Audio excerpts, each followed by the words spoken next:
Good morning, everyone, and welcome to this Committee of the Whole meeting for the Thompson-Nicola Regional District for Friday, March 28th. The TNRD acknowledges that we connect with many First Nations across our vast regional district, and today we are located on the Tecumlipse-Secwepemc territory, situated within the unceded ancestral lands of the Secwepemc Nation. The TNRD appreciates the partnership that we have with Tecumlipse-Secwepemc, and we respect the territory and lands upon which we gather today. We have the minutes of the Committee of the Whole meeting from February 21st. Vice Chair Smith, thank you. Seconded by Director Stanke. Are there any errors or omissions? Do we have a Zoom link by any chance? Anyone? I think Director Houghton was hoping to join today. Okay, I just wondered because we can't. Looking at a big blank wall. Yeah. Just wait. There he is. Good morning, Director Houghton. We are just about to vote on whether to accept the Committee of the Whole minutes from February 21st. So all those in favor? I'll be like an auctioneer. Yeah. Sold. All right. Anyone opposed? That is carried. We move on to the first of our delegations for today. We have a presentation from BC Transit, and we have Manager of Government Relations, Danica White, and we have Anthony Morano here as well from BC Transit. And the floor is yours. Welcome. Thank you.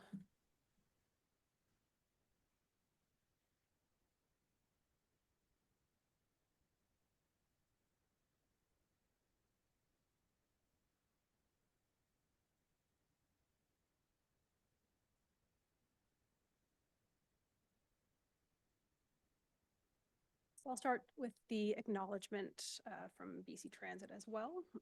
BC Transit acknowledges with respect that... Is the microphone on? Yeah, a little closer. So we acknowledge with respect that BC Transit delivers our mission on the ancestral territories of Indigenous peoples across British Columbia, and their historical relationships with the land continue to this day. So I'm Danica White, the Government Relations Manager for the Thompson and Kootenay region, and the main point of contact for local government partners. Some of you are familiar faces, some of you are new. I'm in regular contact with staff and officials from the City of Kamloops, the Village of Ashcroft, the City of Merritt, and District of Clearwater. And I was on maternity leave last year, and you may have heard from my colleague, Elise Wren, who was covering for me. Today, I'm joined by Grant Brills, the Contract Manager for BC Transit, and Anthony Mirando, the Operations Manager for Transit in this region, who works closely with our operating partners. Can I just do a quick check to make sure that Grant is able to speak?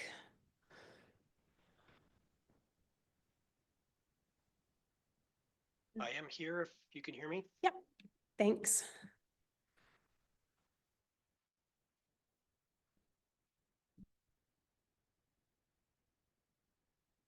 I'm aware that many questions and concerns were raised last year when BC Transit informed local government partners about the intent to have all 4 of the transit systems in the TNRD operated by one partner. I appreciate your patience and trust as this strategy has been reassessed. My update is very brief, and I hope it can put you at ease. So BC Transit will continue its contractual relationship with Yellowhead Community Services and Nicola Valley Transportation Society. I'm personally familiar with both organizations and the impact that they have in the community, and I'm pleased to deliver this news to you today. BC Transit monitors and supports safe and effective service throughout the year, and operating contracts with both organizations will be renewed annually with the fulfillment of their contractual obligations and established performance metrics. Additionally, BC Transit is committed to engaging the TNRD in advance of program changes and strategic shifts, and a lot of that engagement will be from me going forward. So before I move on, are there any burning questions or clarifications that I can provide that are related to this regionalization update? So just to be clear, the regionalization plans are not moving ahead. The various systems will continue operating as they have, and the contracts with these two societies will continue to be renewed as in the past. That's correct. Thank you.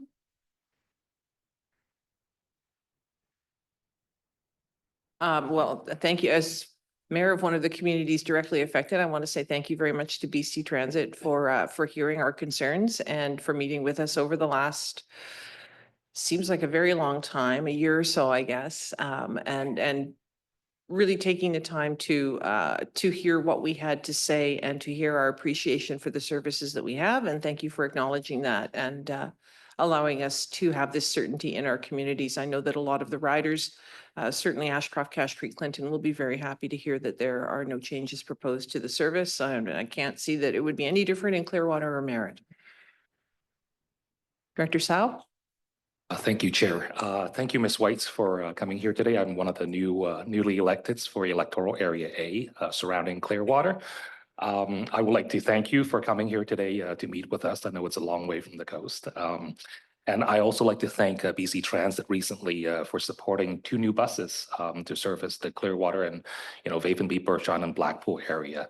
That to me, I can go back to my community to demonstrate, to show them and reiterate to them that, in the past delegations, your peers have made comments about BC Transit's dedication to safety. And I believe these new buses, new equipment demonstrates that vision. So I thank you for that and look forward to engaging with you in future projects. Thank you. Director Getz? Ms. White, I just want to say thank you very much for presenting and meeting with us for several years at UBCM and listening to all our conversations, and your team and your staff for hearing our concerns and continuing to be a supporter of the transit in our community. It's something we really need, and it's really valued in our community. So I do appreciate you listening and working with us. So thank you very much. I appreciate it. And I will say that it did have an impact, that the TNRD did come forward to raise concerns as a board.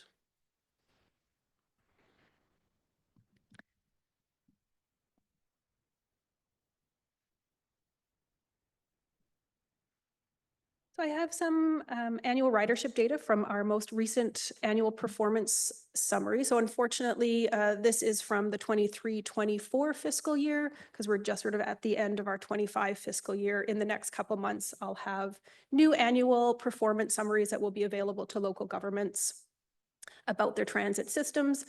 They include things like ridership and cost recovery and all kinds of interesting information, but I'll just present some ridership information today just to give you an idea of the impact that these transit systems have on the community.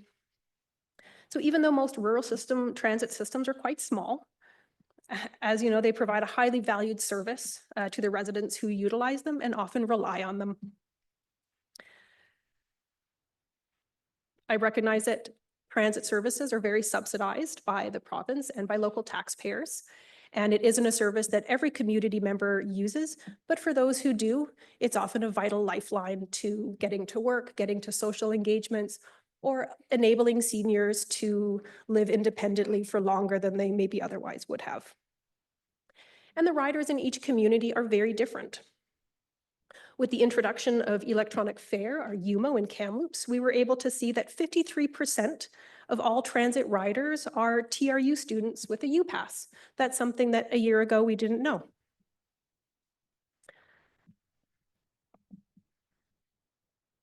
And because I have regular communication and reporting with funding partners, such as the City of Kamloops, I'm going to take a few minutes just to provide some information to board members who have a more indirect relationship with BC Transit. So I'll start with Area A, B, and O, who contribute some funding to the Clearwater Regional Transit. So this gives you an idea of average monthly ridership on the 4 routes in Clearwater. This isn't an apples to apples comparison. The local routes in Clearwater run several times a day, while the Valley Connector only runs twice a week, Tuesdays and Thursdays. But as you can see, the Valley Connector is definitely the most well-used route. It connects residents from Blue River all the way to Clearwater and through to Kamloops. I know some of you have experienced this bus ride for yourself, but if you haven't, it's a light-duty vehicle that seats up to 17 passengers, depending on if there's wheelchairs or scooters on board. And this route averages 15 passengers a trip, so you can tell that it is running pretty close to full capacity all the time.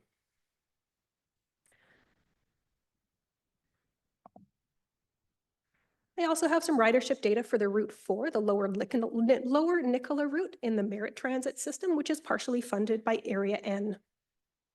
This route operates 5 times a day on weekdays and 3 times a day on Saturdays, and there's no service on Sundays. And this route transports about 400 riders a month in and out of Merritt, mostly on the weekdays, totaling close to 5,000 rides a year.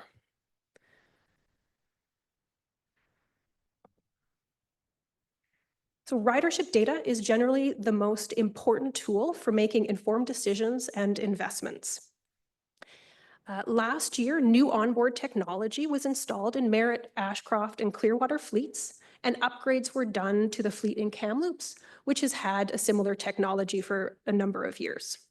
This Next Ride program includes automatic vehicle location hardware like GPSs on the buses, automatic passenger counters in the doorways, and a customer-facing component for smartphones.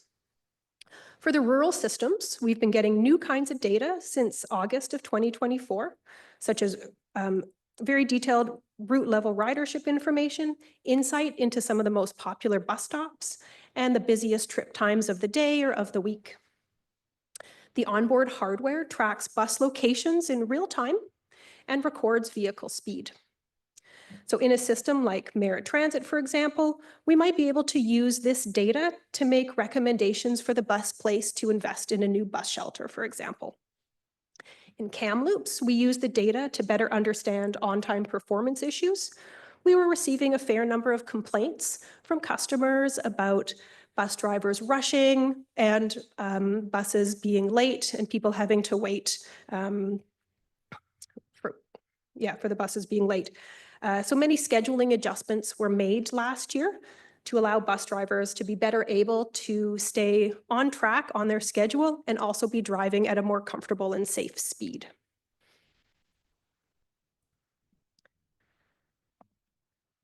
So for transit riders, they can get better trip planning resources from their smartphones and real-time locations for the buses that they might be waiting for. So if you haven't done so already, I'd highly encourage you to download this transit app. It's that little green tile with the sideways squiggle. And it shows you various sort of interfaces like this for your particular local transit system. It has a little bus image that shows you that the bus is maybe 3 blocks away and might be 1 minute late, or information like that. And this really puts riders at ease, especially if you're in a more remote rural area and there is inclement weather. You want to know if you've missed the bus or if it's just running late. It provides a lot of reassurance. So it's a great new feature for many of the rural transit systems and produces a lot of really interesting data to support decision making.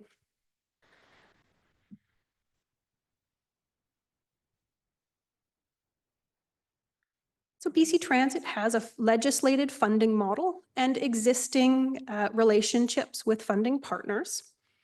If there is a desire for the TNRD to get more involved in local transit, I'd be happy to facilitate discussions and explore opportunities.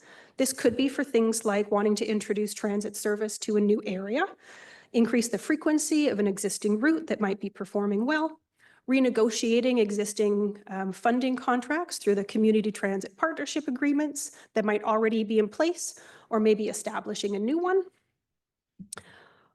Or taking advantage of BC Transit's bus shelter program, which enables local governments to purchase shelters at about an 80% discount. So I'd be happy to take any other questions or comments now, and I hope to see most of you in a few weeks at the SILGA convention in Merritt. I'll be hanging out at the trade show booth if you want to stop by. Well, thank you very much for the presentation. And I see we have Director Sarai and then Director Laird who have some questions. Thank you, Madam Chair.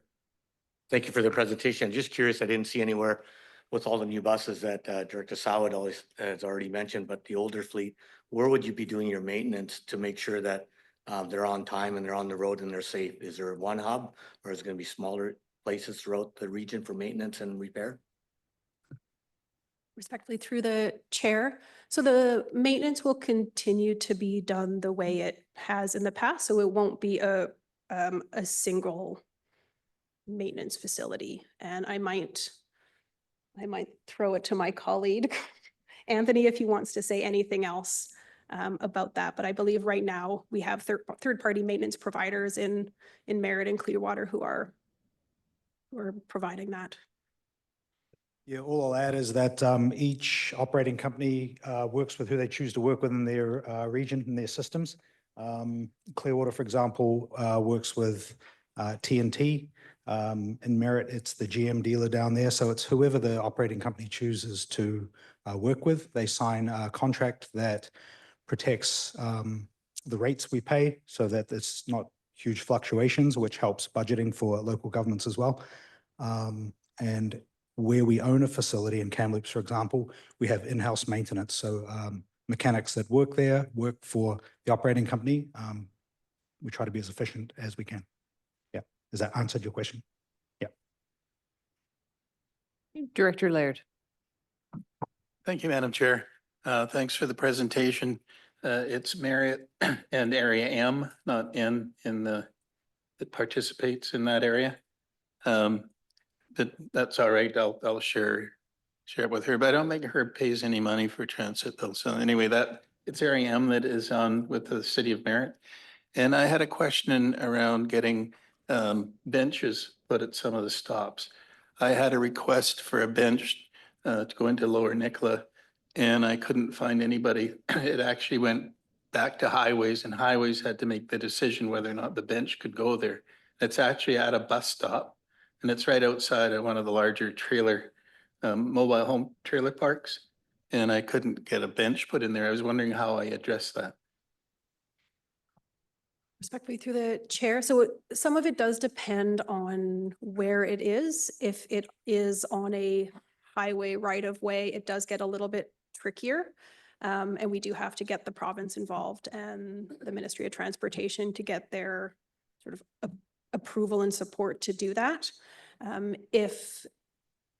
If you're thinking about infrastructure, let's say within the city of Merritt, it's certainly a lot easier when it's city-owned property.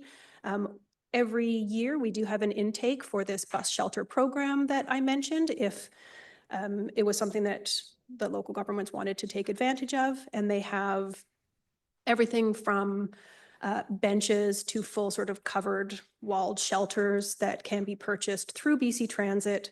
And that is at about, as I said, 80% sort of cost reduction. So local governments tend to pay about 20% of the full cost of the bench or the shelter.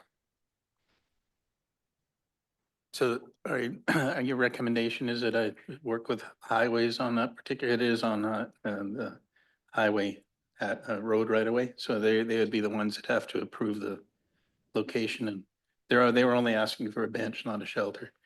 So sometimes they stand there for quite a while. Yeah, I think it would be something that you'd have to work with the province on, because it would be their land. Thank you. Anyone else have any questions or comments? Director Houghton. Good morning, Danica. It's Doug Houghton. I'm the director of Area L, which goes out to Chase and goes on 97 out to Westfold. And I know Mayor Lepso is probably in attendance today, but has there been any appetite for the city of Chase and BC Transit to get involved to bring people from the east into Kamloops, like stopping at Pritchard and those various places? I was just wondering if either yourself or Director Lepso could answer that one.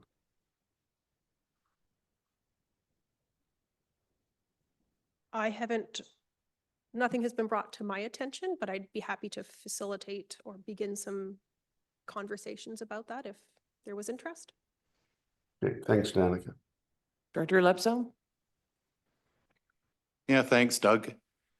Yeah, so currently we have that once a week interior health bus that goes from Chase to Kamloops.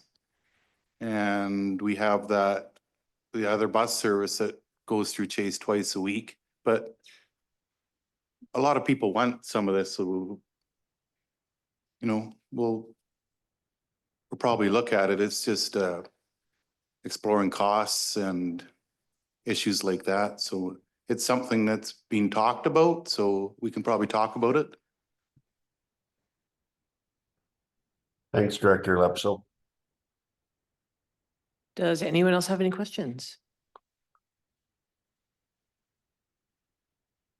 No?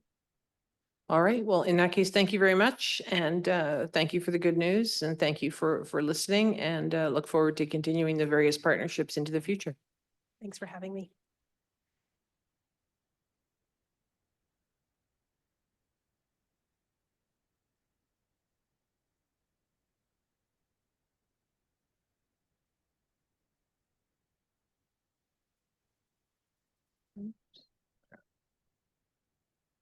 All right. Next up is our next presentation from BC Wildfire. Chair, so I think we've got the emergency management update first, and then we'll have BC Wildfire present. Yeah, I was trying to hustle us along a little too quickly there. I'm sorry. It's been a long few days. So yeah, good morning, everyone. Kevin Skrapnik, I'm the manager of community and emergency services, and I've got Mike Knopf, our emergency program coordinator, here with me as well. Yeah, we do have BC Wildfire presenting later this morning. So we wanted to, thank you. Thought we'd use this opportunity to also just give an update on sort of the state of play right now in the emergency management side of things, given that obviously coincides closely with what BC Wildfire is going to be talking about.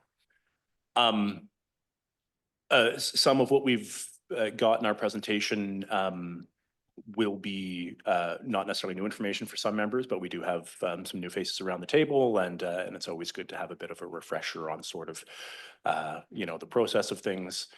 Obviously, when emergencies do occur, we want to have everything streamlined, everyone on the same page. So we don't mind kind of going over things annually just to make sure that everybody knows when things are happening, kind of who's doing what, how to get information, and how we can kind of support our residents as best as possible. So yeah, we're going to do just a quick overview of our emergency management program here, and then talk about some of the work we're doing around outreach and education, what we're doing in terms of kind of direct preparedness for the season ahead, whether that's wildfire, flood, or both. And then some of the training workshops, things like that our staff are up to in this space.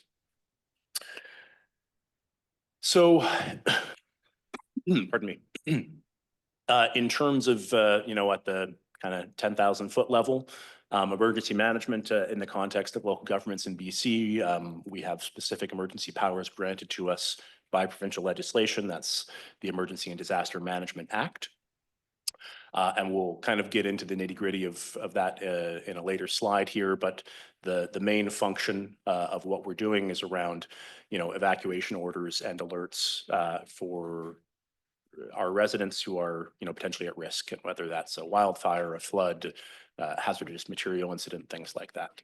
And again, we'll talk a little bit more about the process and how that kind of flows from the elected officials to staff. Typically, from a numbers perspective, the vast majority of our activations, and when we're talking about alerts and orders and things like that, is going to be related to wildfire activity. And we'll kind of talk about that process, how we work, in lockstep with the wildfire service, and kind of the roles and responsibilities of the two different agencies. From our side of things, again, we're not typically the response agency, certainly in this case of a wildfire, but really we're looking at the safety of the public, the security of the area involved. So if we do have an evacuation order in place, or if we've had to implement instruments to keep people out of a certain area for safety, and then support for those who've been impacted. So for evacuees who have been potentially displaced, things like that. That is really the focus of what we're doing at the local government level, as opposed to, say, BC Wildfire in the context of a fire response where they're doing the actual kind of fire suppression. Now, a lot of this work is flowing through the province, through the Ministry of Emergency Management and Climate Readiness. So you will hear us talk about, obviously, no lack of different 3- and 4-letter acronyms, but when we say EAF is an expense authorization form, so we talk about, the significant amounts of money spent in the EOCs. During the summer particularly, the 99.9% of that money is recovered through the province utilizing the expense authorization form procedure. So we are going to the province, basically getting in writing what they're approving us to spend, we spend it, and then we have a process for claiming that back. And I will say kudos to CFO Fox in the finance department. Compared to where we were a few years ago from a financial perspective, we were quite behind in terms of our claims, still lots of money on the books from 2021 that was still hadn't been retrieved from the province. And CFO Fox and our finance staff have done a tremendous amount of work and gotten us up to speed. And we're now in a place where, we're essentially getting things done virtually in real time as we're going. We've put in a lot of processes to streamline that.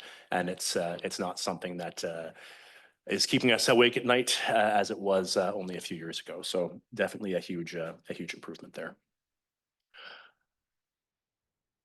I think it's an interesting thing.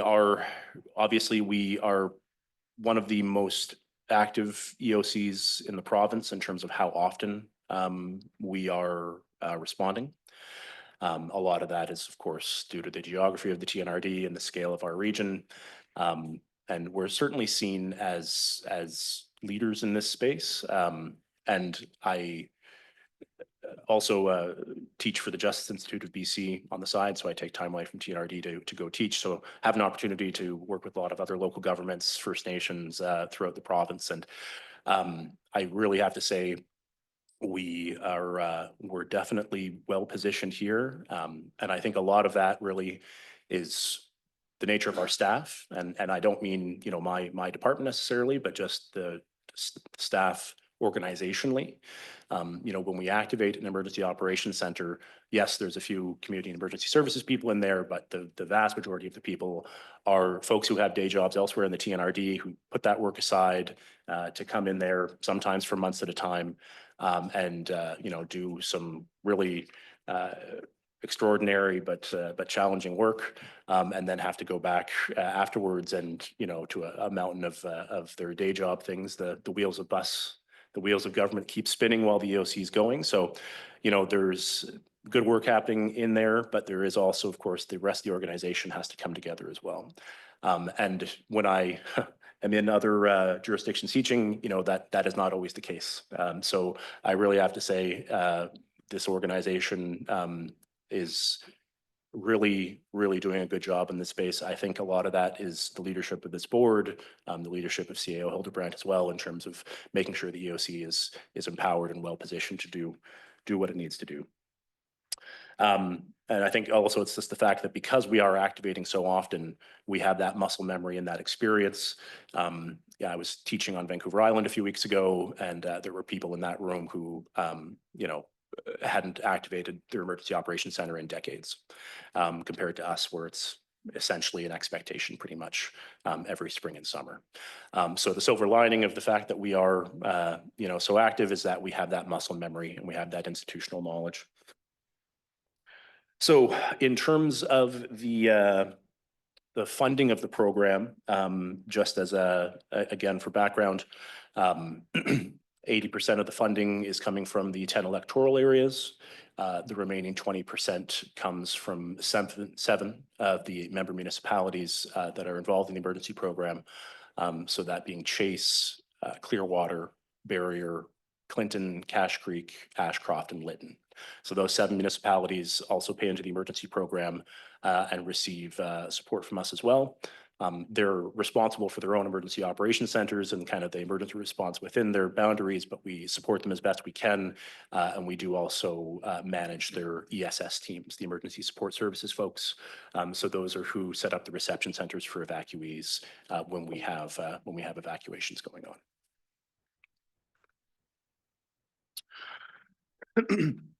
So this is all to say, as I said, really, we're kind of focused on the residents and the areas impacted.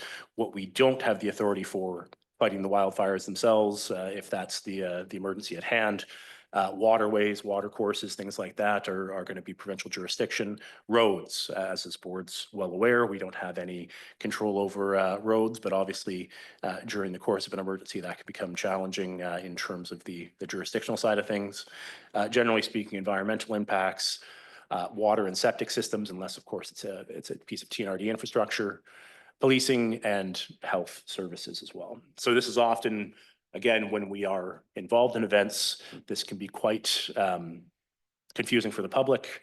And I know CFO Fox yesterday was showing that infographic we had put together. You know, I think even as staff, sometimes we struggle to understand kind of the myriad of responsibilities. So obviously for the public, even more of a challenge. So trying to do what we can, even though we don't necessarily have authority for these things, trying to advocate for our residents and help them navigate the system at hand. So in terms of a few kind of specific scenarios for what the EOC would be responsible for. So in the case of a wildfire, the BC Wildfire Service is obviously going to be the lead on response. They're going to be providing situational awareness to our EOC and to the other agencies involved. If there is a need for an evacuation alert or order, that's a recommendation that's generally going to come from BC Wildfire into the local government or First Nations that are involved. And it will be the First Nation or local government that does actually make the decision. So there could be recommendations that come in where the boundaries that we eventually decide to put in place might not correspond exactly with what BC Wildfire had recommended, which is part and parcel of the process. They're looking at it from a fire suppression perspective. Obviously, we're looking at it from the angle of where are the residents, egress, things like that. Once an area is under order, we're responsible for the security of that area, putting in checkpoints, making sure people can't get in and out, trying to, again, look at the safety side of things. If there have been impacts due to a fire, our staff are responsible for conducting the damage assessment. So going in to ascertain what's been damaged, to what extent, documenting that, and then notifying the registered owners on title if there has been damage. I mentioned emergency support services earlier, so these are the teams that are set up to support evacuees.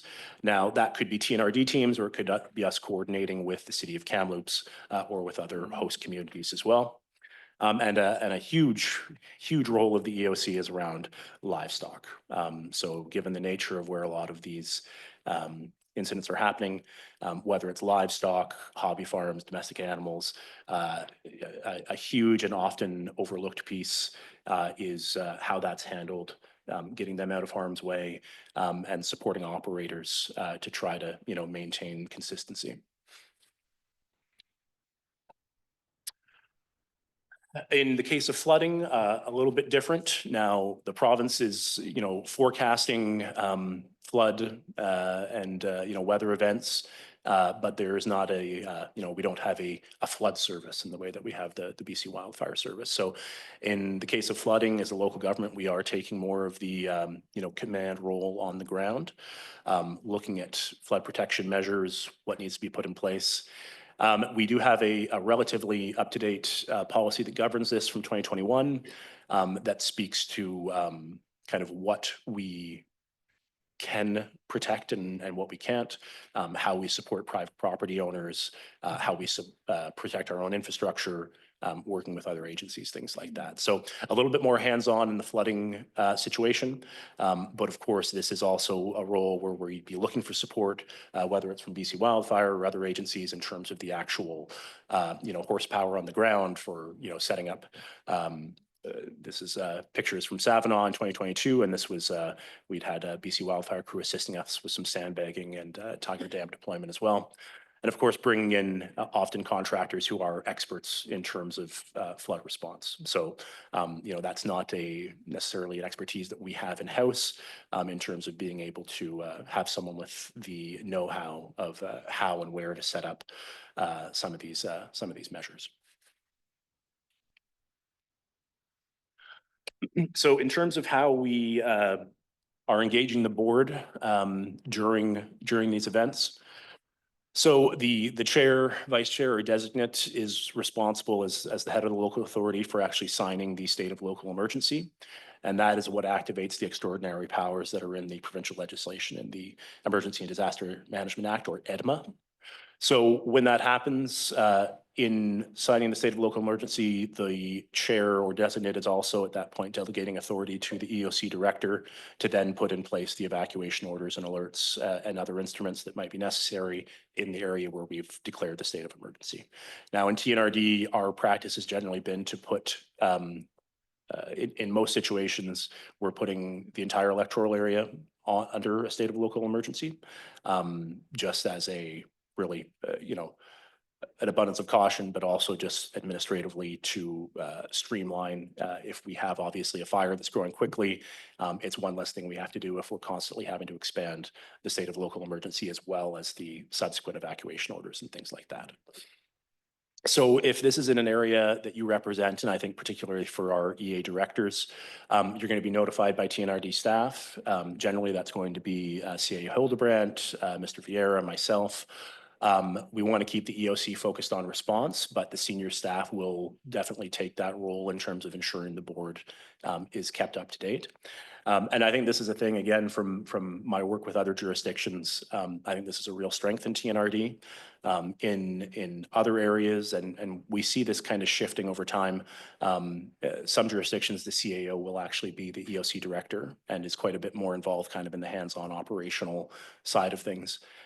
Here, of course, Mr. Hildebrandt is, in the room in the EOC and is a, valuable support, but he is kind of taking the lead on ensuring that you are kept in the loop and our stakeholders are kept in the loop. And I think that really works well. And that's a huge strength of our program. I think that's why the board gets the level of information it does, is because Scott or someone else from our senior leadership is in the room, kind of looking at it from that political angle, if you will, so that myself and our staff can kind of focus on the operations. If we're in a kind of a large scale ongoing incident, the board's going to be receiving regular updates. I know in 2021, 2023, those were happening daily, where again, Scott or someone is in the room kind of gathering that information, synthesizing it for the board so that you're kept aware. And I think it's an important note, like as elected officials, you're often going to be like an important part of how we reach into those communities. You're going to know better than us some of the people and personalities and eccentricities and where people go for information. What's the local Facebook group that people actually go to for finding out what's going on. So that's definitely an important and critical linkage for us. So we welcome that and the role that the directors can play in terms of getting information out to folks. I think I'll maybe pass it over to Mr. Knopf here just to talk about some of the legislation I mentioned and sort of the state of play there. Excellent, the fun part. So the province has released new emergency management legislation. So the Emergency Disaster Management Act. So some new requirements came in when they passed the legislation. A lot of that had to do with First Nations engagement and requirements for engagement when we're doing activities under a state of local emergency. There's going to be a bunch of more requirements that come into play as the regulations are developed. So pretty significant changes in regards to all four pillars of emergency management: preparedness, mitigation, response, recovery. It's the starting point. A lot of it is really going to rely on the development of the regulations So, we look at the legislation as really the end goal, end state, ideal solutions. The regulations are really going to give us the requirements that we need to do to achieve those goals. And then, ultimately policies and guidelines need to be developed to say what tools we have to do this. Now, a couple instances, a lot of discussion on recovery. Currently, there is no policies inside of the provincial government that really wholesomely support recovery. I think Mayor Getz can probably talk an awful lot about some of the trials and tribulations that you need to go through to find recovery supports. So we're really hopeful that, as the legislation develops and we get these regulations, we're going to get some tools to start to achieve some of these things. Some of the requirements that we're going to be looking at are increased emergency management plans that are more fulsome, directly support vulnerable populations. They included a piece in the legislation. We have a responsibility for evacuating animals, and they've expanded the definition of animals to include all animals and vulnerable things as well. So we're still waiting to see what the definition of vulnerable things are. I mean, certainly we can envision all sorts of things that might fall into that definition. But animals is really a challenge because we have no tools outside of agriculture animals and farm animals, which are supported through a policy in the province. There's nothing that supports us with pets. So when we look at evacuating pets or hobby animals, the province historically has looked at someone who has 2 llamas and a sheep as having pets, not farm animals. So they have a definition of when you become a farmer. So there's no financial supports to help support the evacuation of those animals. And currently there still isn't any supports to help financially support those evacuations. So that's something we're really hopeful that we see developed as the legislation matures.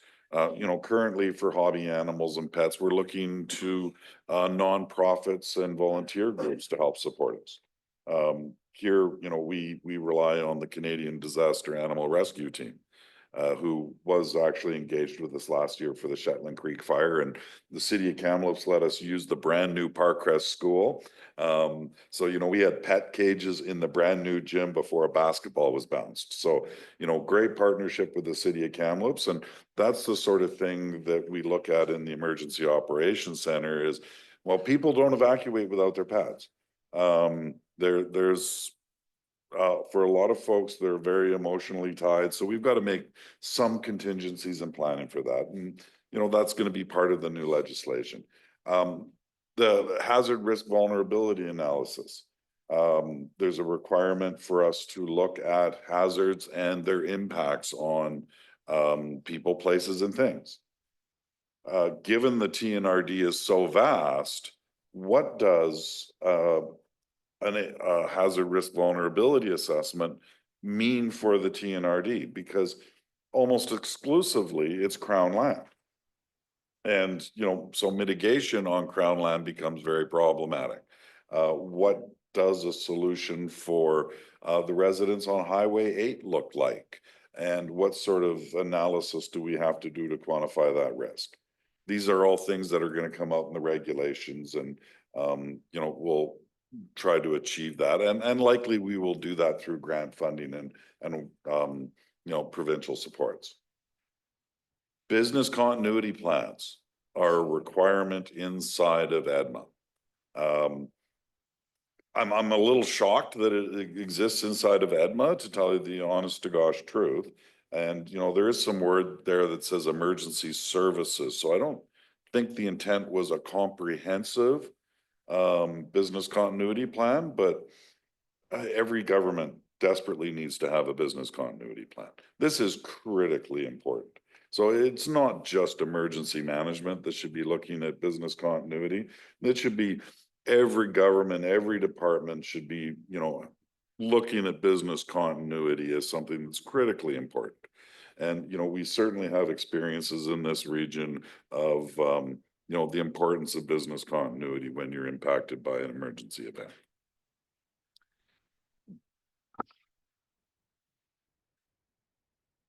So in terms of sort of what we're doing on a day-to-day basis at this time of year, so still certainly significant recovery going on from the Shetland Creek wildfire from last year. And we actually are, or in the process of putting out an announcement for a meeting on April 8th up in the community to discuss some of the post-wildfire hazards. So we'll have BGC Engineering and the province there as well to talk to residents about a report that is now the full detailed report that's now public, looking at some of the potential issues that could come in terms of landslides, debris movement, things like that.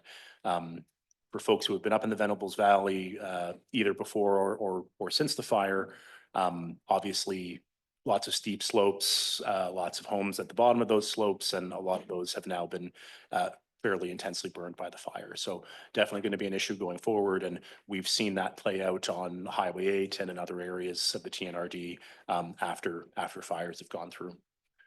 As part of the budget yesterday, we are going to be having a temporary second emergency program coordinator position for the better part of a year. That was posted and closed last weekend, and we're in the process of hiring out for that. So the idea with that is to basically, and we'll talk about some of the new kind of outreach and engagement things that we're doing as part of the new EDMA legislation. The idea here was to have the second position so we can have Mr. Knopf kind of focused on that outreach, working with First Nations, working with other communities, and another position to sort of be a bit more operationally focused in terms of preparation, getting us set up. We've got enough funding for about a year, and then we'll kind of come to the board with a recommendation for what that should look like going forward, and if we need to kind of be looking at the structure of the department. Obviously, this is an area where there's no lack of things to do, so I think it's kind of the classic balance of taxation versus what service we can be delivering. And I think this position, we had the funding without increasing taxation to do it. So it's going to be incredibly valuable, and we'll have a year to kind of see how it operationalizes.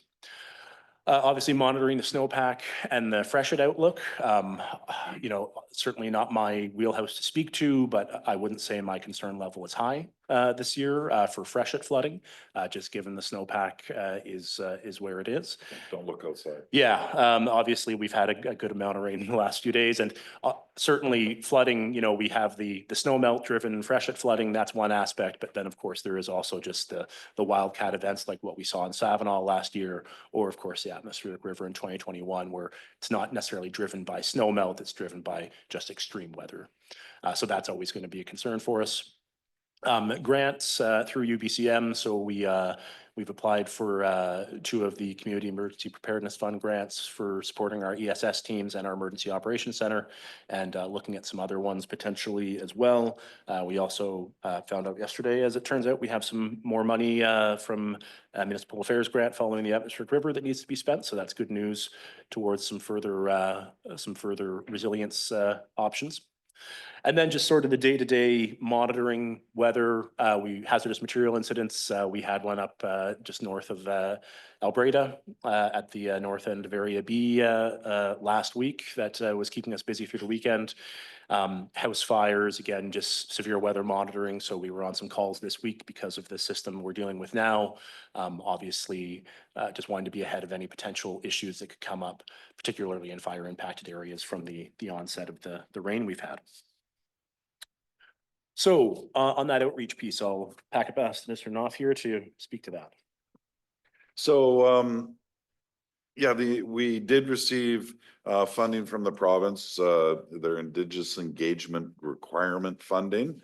So been using that fund to go out and do an awful lot of outreach. I've actually got, a spreadsheet with all of the First Nation communities inside of the TNRD boundaries. I believe there's 25 of them. I've managed to have at least one meeting with all, but I think one community.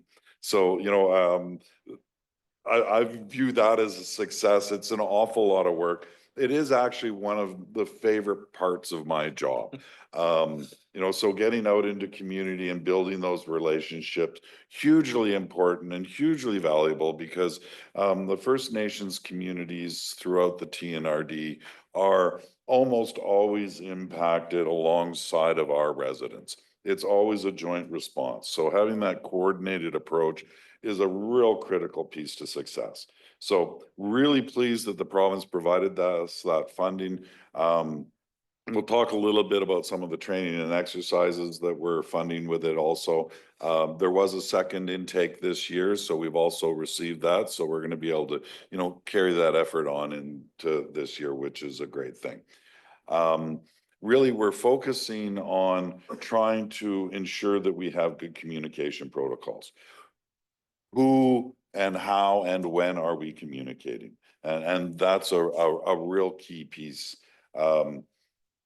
We've used that funding also. We're bringing in some specialized training for our TNRD staff. So some trauma-informed practice training, as well as cultural sensitivity, cultural awareness and humility training. So, key pieces of education for staff to, start, thinking more holistically on some of the services we provide and, how that impacts people and some of the issues that you need to be aware of when dealing with First Nation communities and vulnerable citizens.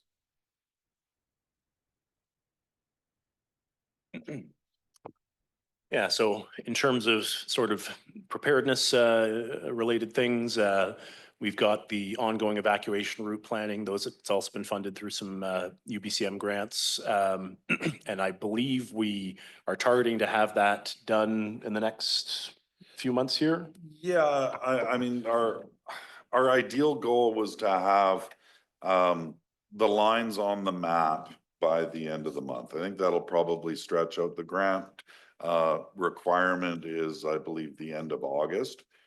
So ultimately, the deliverables from this phase of the project are, and we're working very closely with our geomatics and mapping department here at the TNRD, is to get those lines on the map.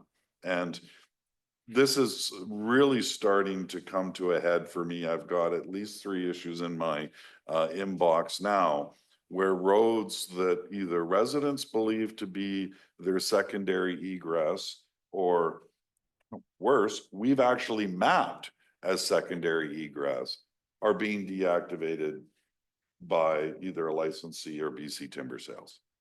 So, it's a great piece of awareness for, all the electoral area directors that road deactivation is starting to happen in the province. As, the forest industry is, getting out of areas that they've been logging. One of the requirements is deactivation of roads. So you're going to see more and more deactivation of roads.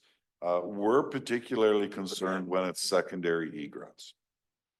Residents are going to lose, that shortcut to their favorite lake or loop roads that are putting, pressure on the land base and wildlife. There's a whole bunch of ecological and land-based reasons for deactivating roads. It's a requirement under legislation. So you may be hearing about this from residents. If there's a public safety egress issue, please bring those forward to us. And, I'm not going to promise we can fix it because, so far I haven't been able to. But we do want to be able to, we're working currently with the province to try to develop some process where we can get ahead of this. Because generally I don't find out that this road has been deactivated until the resident sends one of our electoral area directors an email and they're angry. So we'd like to get ahead of the angry and, at least provide education or look for alternatives. So that's a big part of the evacuation route planning. getting those lines on the map. Our best practice is we try not to use tenured roads as evacuation roads. Tenured roads will be deactivated when the tenure holder no longer needs it. So we're really looking, you know, MOTI or Forest Service roads that are owned by the Forest Service. And so the evacuation route plan, and we've done some engagement with the Forest Service, talked to a bunch of community groups. We haven't talked to electoral area directors.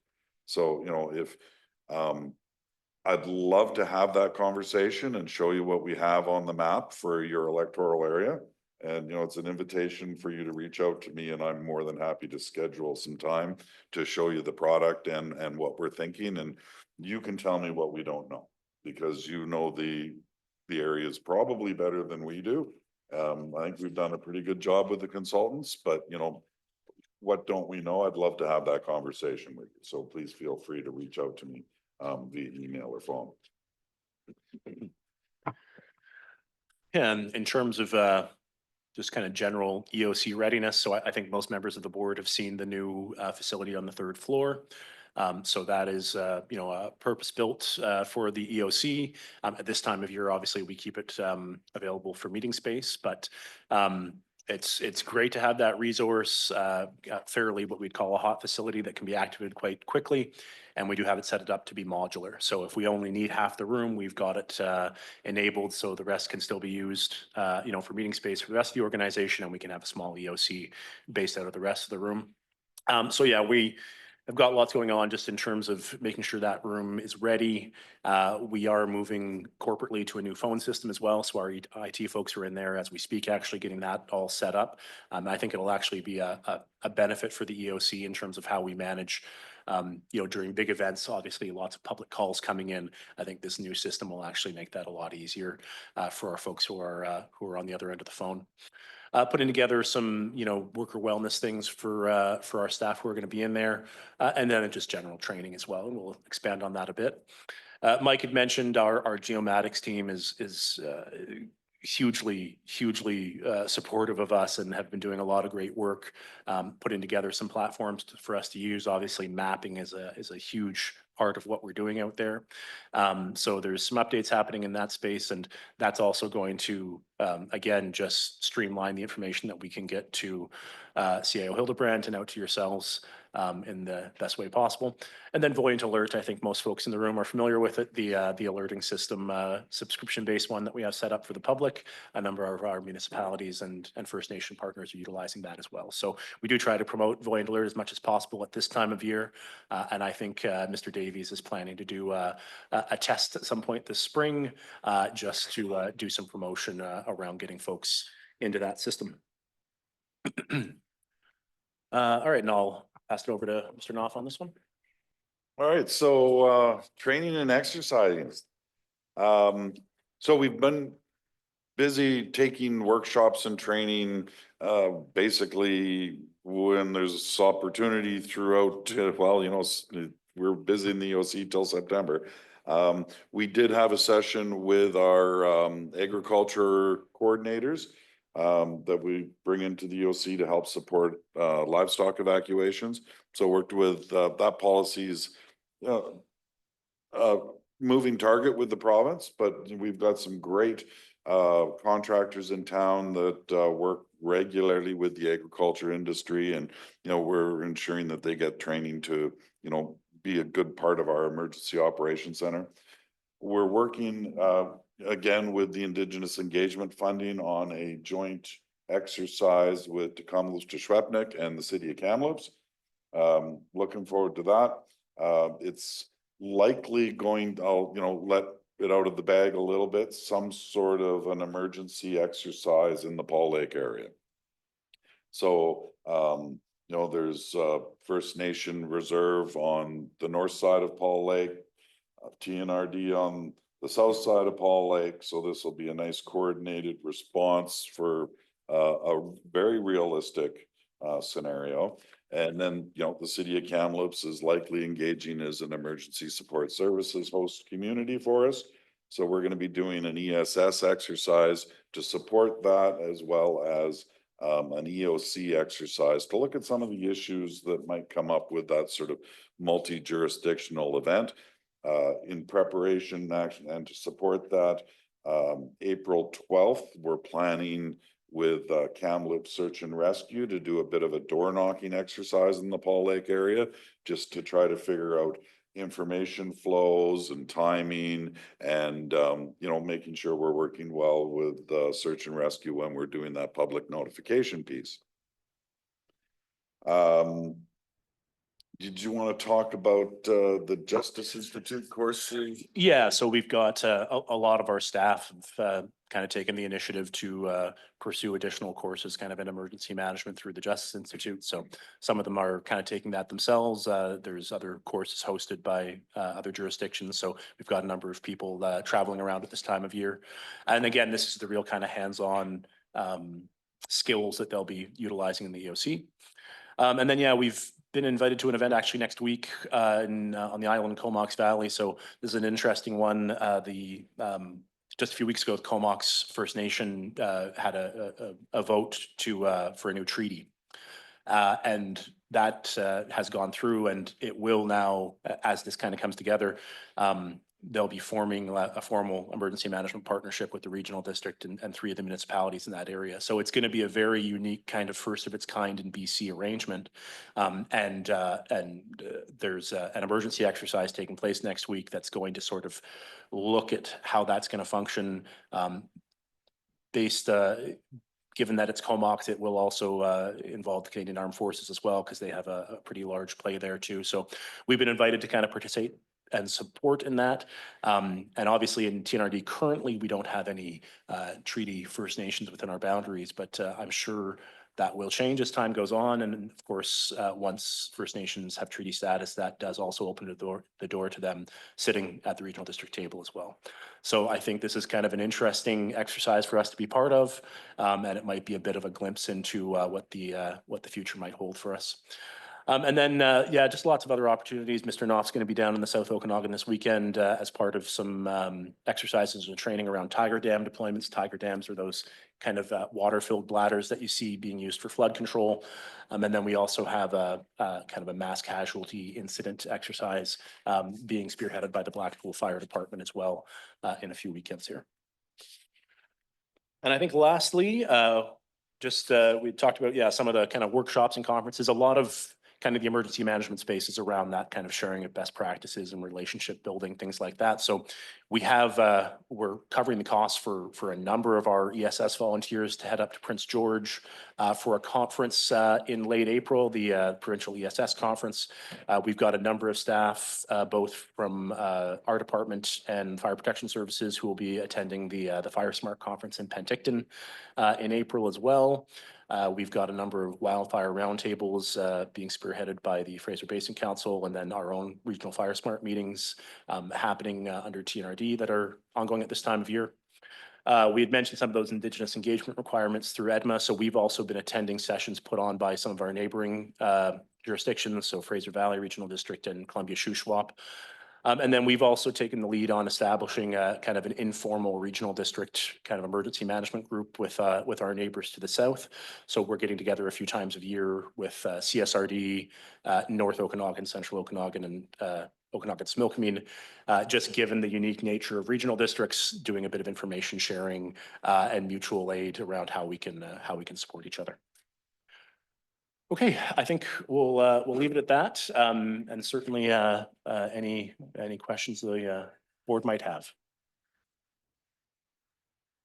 Thank you very much, gentlemen, for that very comprehensive overview. And I already have Director Karpuk on my list. Director Sarai, did I see your hand go up, or Director Sao? Director Sao, okay. And Director Sarai. Director Karpuk, you're up. Thank you, Somebody Chair. let Denise and Robin in. Thank you, gentlemen, for your presentation. I guess a couple of thoughts. We had the opportunity, Director Newstater, myself, and Director Hall to present to EMCR new Minister Kelly Green here this week, raising some of the questions in our advocacy that's carried on since UBCM. Similar things to you raise whether it's routes and roads that were raised at Silga, I think last year while they were here, directly to Minister Mott at the time. But ongoing specifically, and I won't get into the details because I think Councillor Newstater, Director Newstater here, was talking about the need for a dedicated EOC center here. My question specifically is, I think as your presentation shows, preparedness doesn't necessarily mean prevention. And it doesn't seem like AMCR is really into the prevention. That's another ministry, again, a gap, I think, in how this is being rolled out. I wonder about, and in the context of events, has it ever been considered a mass water contamination? We have the CPR that runs along, we have the CN that runs along. What if there was a mass contamination of water? Has that even been considered as an exercise? Because the lack of water could be a big issue. Sometimes we don't like when we get too much water, as Mayor Gates behind me, Director Gates is well aware of, or we get fires as we've had in Lytton, and Director O'Connor speaks to that. We're all familiar with that. But I'm wondering about the contamination of water, because we see that problem in communities with boil water advisory, but if it's actually undrinkable, what are our options there? Thank you. So, yeah, water is always a concern. And, you know, certainly we had that diesel spill up outside of Alberta that, you know, that was the first thing that goes through my head is there a waterway? What does this mean to water? So, purveyors of their water system under, you know, the Water Sustainability Act, I think, are responsible for having a backup plan. What does that mean? That can mean all sorts of different things, from alternate sources to bottled water.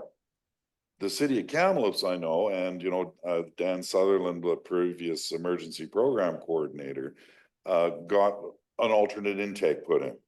So the city of Kamloops, you know, that relies on, you know, the South Thompson water for a potable water source, has another intake. So that's part of the emergency planning. So business continuity planning, emergency planning. So, you know, that's a piece of public works. They would make a good emergency exercise, and it's one of the things. And, you know, in Kevin's earlier slide, he had mentioned that we're not responsible for the environment. So a major spill into a waterway is an environmental issue. Yeah, we don't own that spill, but you know what? We do own all the consequences of that event. So yeah, we're not responding to the environment, but we've got to figure out all those moving pieces. Just a supplemental, earlier on you mentioned there are, I think, 7 municipalities that are participating along with the EAs with regards to our EOC. And again, I should say thank you to all the staff that are involved. I know the city of Kamloops has a lot of staff. So I'm wondering if you could maybe just clarify how the relationship, because the city of Kamloops does not contribute to the TNRD EOC, but we are very much tied. Could someone maybe just explain for those who may have a question how that works financially? Yeah, Chair, through to Director Karpuk. Yeah, it's obviously we're still working. We're working closely with all communities, nations, municipalities. The 7 that actually pay into our program, there are specific services we offer them.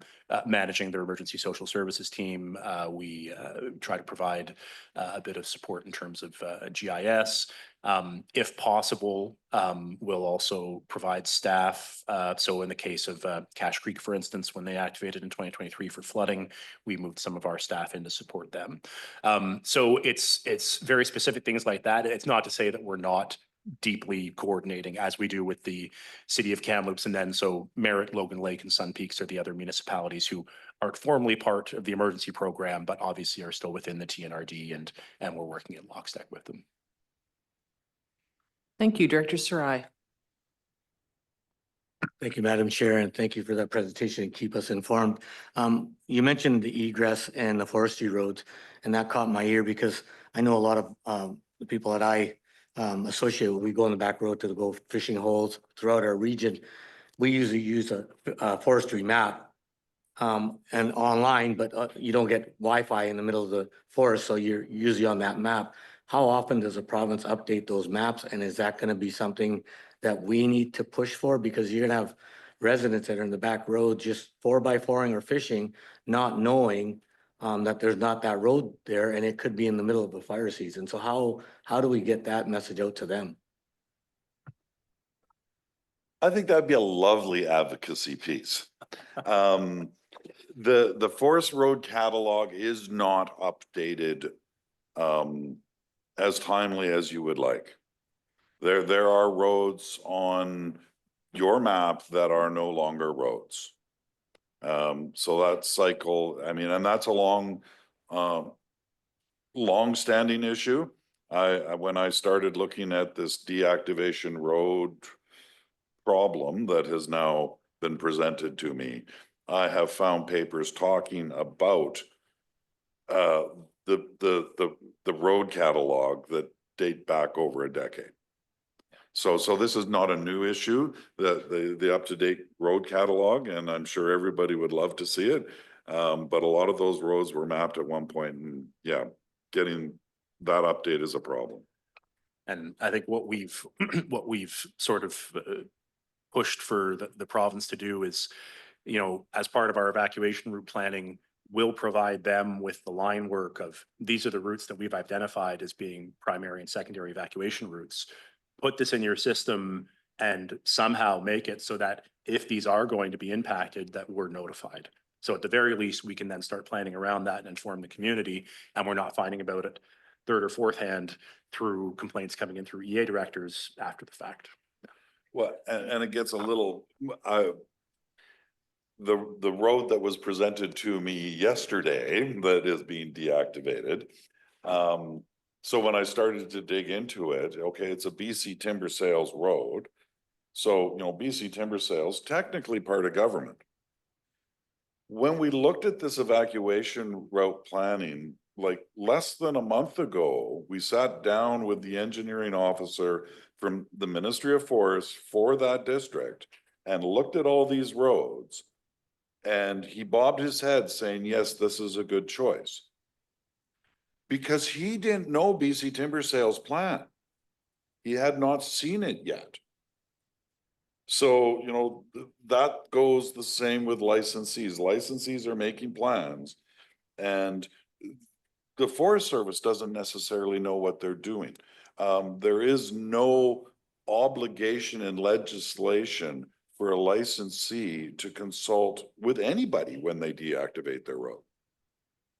It's not a requirement. It's a recommendation, but it's not a requirement. So, that's the problem I'm trying to fix, is how do we get in front of something that doesn't really seem to have a good notification process yet. Thank you for that. I think if you need, I'm pretty sure that the board would support you in anything that we can put forward to make that a requirement, not a recommendation. But I'm not inclined to, fight for your fishing hole. I got Director Houghton on that one. It's okay. Thank you. Director Sal. Thank you, Chair. I just wanted to share a perspective from other regional districts that we've learned at recent electoral area directors forums, UBCM. I understand that there's at least 2 regional districts that have sent letters to the province against the whole community emergency response organizations. In respect to responding to wildfire, those regional districts have seen it as downloading and not addressing liabilities, etc. I've had conversation with Mr. Hildbrand, and I and a few other EA directors have discussed that we still believe this program is good for the TNRD. But yeah, I just wanted to share that with the board that it's interesting how something good and outreach from the province can be viewed in different ways, different lights. So yeah, thank you. Thank you, Director Houghton. Thank you, Madam Chair. I just want to thank the staff at TNRD for integrating the livestock and agricultural component in the EOC. I think our regional district is very unique to that, and it sure has proven success in the past. I'm glad to see that we're still doing it, and working with the BC Cattlemen's livestock team that in case of crisis, seems to work good together. And I believe they have 23 people on staff to work with the EOC at any given time in the province. So I just want to say thanks for that and keep up the good work. Thank you. Thank you. Director Lepstone. Thank you very much. I'd just like to mention what happened in Chase when the fire came through in 2023. The next morning, we wanted to send out, well, I did. The fire was 5 kilometers outside Chase, so I wanted to send some fire trucks out immediately, which we did. But meanwhile, we're waiting for a claim number. Well, the fire is burning, so we just sent the trucks. And Ashcroft came with a truck and a crew that day, but we still haven't been paid the $40,000 that it cost the village. So I thought I'd just bring that up.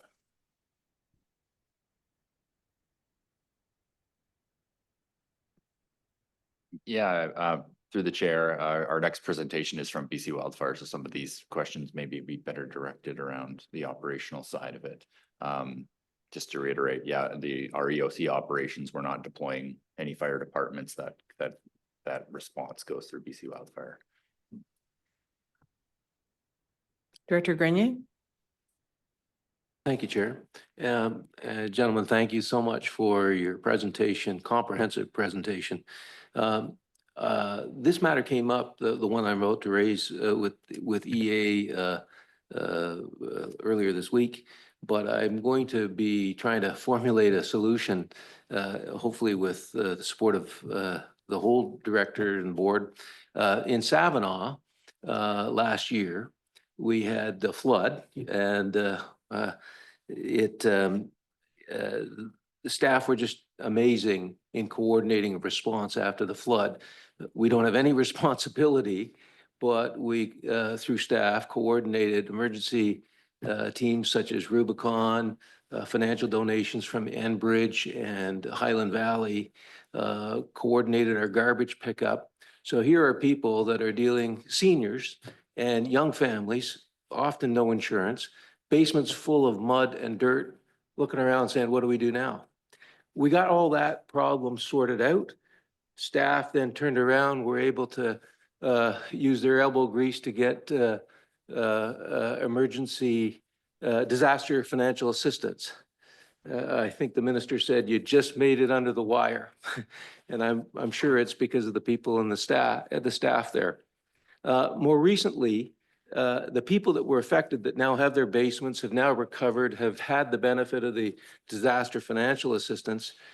They're saying, look, the culverts, basically a gun barrel, is still pointing at our houses and our communities, and the flash flood scenario could happen again. We as community would be silly not to address that potential. And as a community group, as residents, they're saying, look, if we plot a combination of ditches or culverts or whatever to steer the water that's coming under the Modi or CPR culvert that's pointing at us, if we could create some kind of structure that prevents it from happening again. And our staff, once again, have responded. They've gone out, they've looked at this situation, they've coordinated with Modi, but Modi is sitting there saying, the provincial government's road representatives are saying, well, we just do from one side of the road to the other side of the road. We don't carry on down the way. So we have this very defined problem. I think that it would be, somebody's going to say, hey, didn't you think about how to prevent this resiliency that you touched on, gentlemen? And I'd really love to work with the residents who are quite prepared to provide easements and perhaps financial contribution towards a system. And so if we could somehow advocate, coordinate, continue doing what you do so well to make that happen, so that if we do have another event, we're not sitting around saying, gee, we could have prevented it, but we didn't do anything about it. We fixed the problem the first time, now we got to fix it again.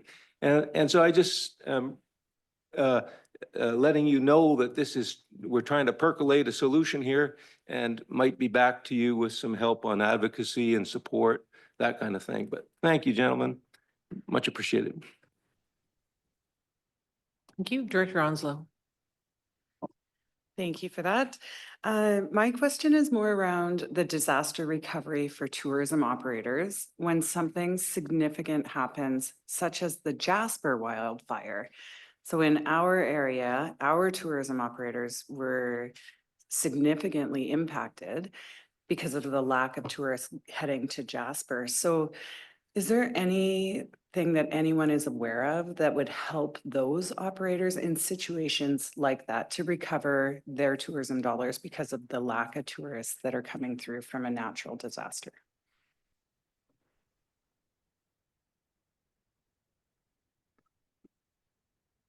Chair through Director Onslow. So there's nothing through the tools that we access through the emergency program in that space. I do know that there is, and I've lost track of what the ministry's called now, but what used to be jobs Jedi is the acronym, but Miles Bruns is the representative from there that kind of looks at that economic development side of things. So that's something we can look into, but yeah, nothing I'm aware of kind of through the tools we've got. Yeah.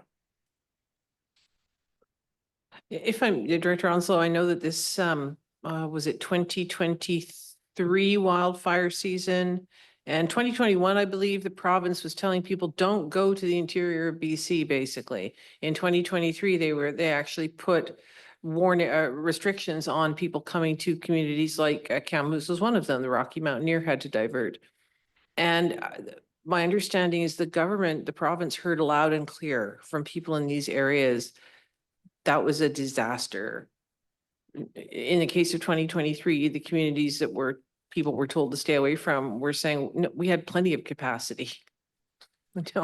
And from what I understand and from what I've seen, the province has certainly got that message that telling people to stay away from an area is not the greatest thing in the world, considering the very short tourism window that many of our communities have.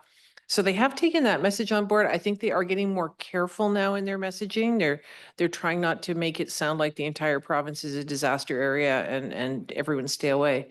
So maybe this is something we can do to build on that, is just to reinforce the importance of getting that messaging out from the province, from the top, that, in the case of the Jasper fire last year, I know that, this is the horses left the stable on this one, but the businesses are still open along that corridor. Even though you maybe can't get to Jasper, there's lots of reasons to go up there. And at a call about 3-4 weeks ago with the province regarding the tariff situation that looks like it's going to be hanging over our heads for another 3 years and 10 months. I asked, is there going to be any more funding for sort of, stay in BC, holiday in BC, vacation in BC, not just encouraging people from outside our borders to come here, but explore our province. So, maybe we're going to see some developments on that, which would certainly help businesses everywhere to weather the natural disaster storm and the man-made storm from south of the border. Anyone else have any questions or comments? No? I know we have our BC wildfire people waiting patiently, but I'm going to call a 5-minute break. Otherwise, you're going to be interrupted by a parade of people going to the washroom. So 5-minute break. And thank you, gentlemen, for your presentation. Always awesome to hear about how well prepared we are. All right, welcome back, everyone. I've been told that the reason you're keeping the room cold is to keep us awake, but I'm sure our next speakers, our next presenters are going to keep us awake, because I know that this topic is always of great interest to members of the board. So from BC Wildfire Service, we have Jeff Dunn and Nicole Bonnet here from BCWS to talk us through various things to do with, as I said, a topic I will refrain from saying is of burning interest, because that's just too much of a cliche. Over to you. Thank you very much for having us here today. As I mentioned, Jeff Dunn, I'm the Fire Center Manager for the Kamloops region. And Nicole Bonnet, our communications lead within the region as well. So yeah, thank you for having us, and it's always a pleasure to be able to join the board and talk through our preparedness for the season and start to look at what we're shaping up to look like for another season.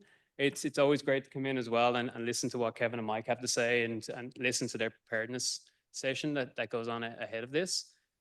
Seeing where we can fit into it and actually where we can start having more conversations, knowing that we still have a few months to kind of work through some pieces and get aligned. There's some amazing work already happening within TNRD. It's been a challenge to region for quite some time, and with those challenges obviously brings a lot of good planning, good success, good relationships, and so we're certainly looking to strengthen those and really focus in on those as we go into the season. Just a bit of a recap on the season of last year, 2024. Given the recent history over the last 7-8 years, it was a relatively quiet season, all things considered, but we've still seen over a million hectares burnt across the province, mostly focused up in the north and then a lot out in the southeast as well. Do you have your microphone on? Yeah. Okay, sorry. Can you hear me now? Is that better? Sorry about that. Within the Kamloops Fire Centre itself, we had 400 incidents on about 52,000 hectares that ended up burning, which is in and around our 10-year average, but quite a bit lower than what most people here would have remembered over the past few years. Of that, still a lot of resources used within this region to suppress those fires. Seeing a significant amount of firefighters, a lot of structure protection personnel and tons of heavy equipment, as well as rotating 8 incident management teams throughout the incidents that we had within our region, and a lot of helicopter action as well. One thing that we're really proud of in this region for last year, and again going to be happening this year, is the use of NVG, so night vision flying. So it was a trial that the province brought on last year, and we were successful in using it within Kamloops for over 29 missions. And so we brought it in just around the end of June and started getting ourselves familiar with how we were going to operate and how we were going to use.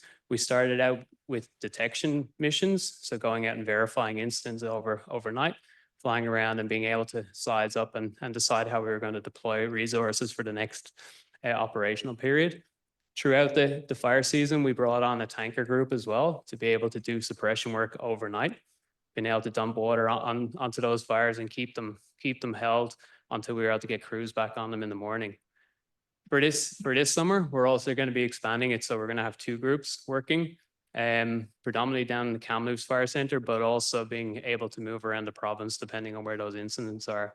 And so it's still in a trial phase, and there's a lot of learning that has to go into this, a lot of training for our own staff, a lot of kind of modification to our operations, and a lot of coordination with local government and communities as well to kind of understand like what we're trying to do here. Obviously, when it's dark, it's a lot more challenging around the fire front, and having members of the public and different responders in and around those incidents makes it pretty challenging when we bring in these NVG units. So we're certainly working with our crews and different partners to see how this is going to operate, and we'll be obviously expanding it for this season. I'm looking forward to seeing. They're already starting the training down in Penticton, training some of our staff to be able to do some of the detection work. So yeah, it's a pretty good success that we're moving into, as long with us using AI to kind of look at growth modeling of these fires. Some of our other detection tools, it's a good advancement that we're starting to work into, and yeah, pretty fortunate to be able to trial some of this in the Kamloops region. I think that success kind of comes down to the fact that we do get so many fires as well. It's kind of a forced success. I'm going to pass you over to Nicole for a few slides, and then I'll jump back in again. Thanks. Okay, so we're just going to do a quick look at the seasonal update. We have more of a provincial services unit predictive services update coming in about a month. I think we're a little ahead of schedule of when we came and talked to this group last year. But you can see we're kind of coming into this season with similar to what we had last season, although we have seen a little bit more precipitation in some places in the sort of southern half of the province, or like central and southern. So that'll be helpful. But they are still seeing, the below normal precipitation and sort of that Nadina, Vanderhoof, Caribou West, and up into the north, really the north top of the chunk of the province there. So we are still seeing places where there are some pretty deep sitting drought conditions that are going to lead to some of those fires that burn over winter, what we call a holdover. So it is expected to see a little bit more fire activity still exist in the early spring as things start to dry out again. But there'll be a lot more to come on that within the next sort of month here. You can see up on here, we've got the projected spring drought codes, which are the startup codes for the underlying drought conditions that we're coming into the season with. They are projected right now. And again, once we kind of have had a chance to go through April into May and see what else comes precipitation wise, that'll help give us a more accurate idea of what we're moving into the core of the summer season with. So June, July, August, when we're in the hottest, driest part of the year. Somebody mentioned prevention work a little bit earlier. I know that wasn't specific to wildfire related prevention work, but from a sort of wildfire prevention perspective, obviously within this area, there's the Community Resiliency Investment Program, which is part of the Fire Smart Community Funding and Supports, something that the TNRD works through to get those resiliency initiatives going within the electoral areas and the communities, which is really great. The Crown Land aspect of that is the Crown Land Wildfire Risk Reduction work, which is a partnership between BC Wildfire Service and the broader Ministry of Forests, so the resource districts, to do the mitigation work on Crown land in the areas that surround communities. And then there's also the funding program now that sits under the CRI portfolio, which I think has come up a little bit, is the Regional District Cooperative Community Wildfire Response Model. So we'll talk about that a little bit more. But there is a lot of prevention work that is happening in the Thompson-Nicola Regional District between BC Wildfire Service and the Resource District, as well as with some of the communities. People may have seen, if you were in the Kamloops area about, going to call it 3-ish, 2.5-ish weeks ago, there was a partnership project between BC Wildfire Service, the City of Kamloops, Kamloops Fire Rescue, and Tecumlips to do a prescribed burn up in the Rose Hill area. So there's a number of those projects that are in the works. There was half of a prescribed fire done in the Lytton area this spring, but we're kind of fighting with the weather a little bit as far as wind, precipitation, and those green up conditions.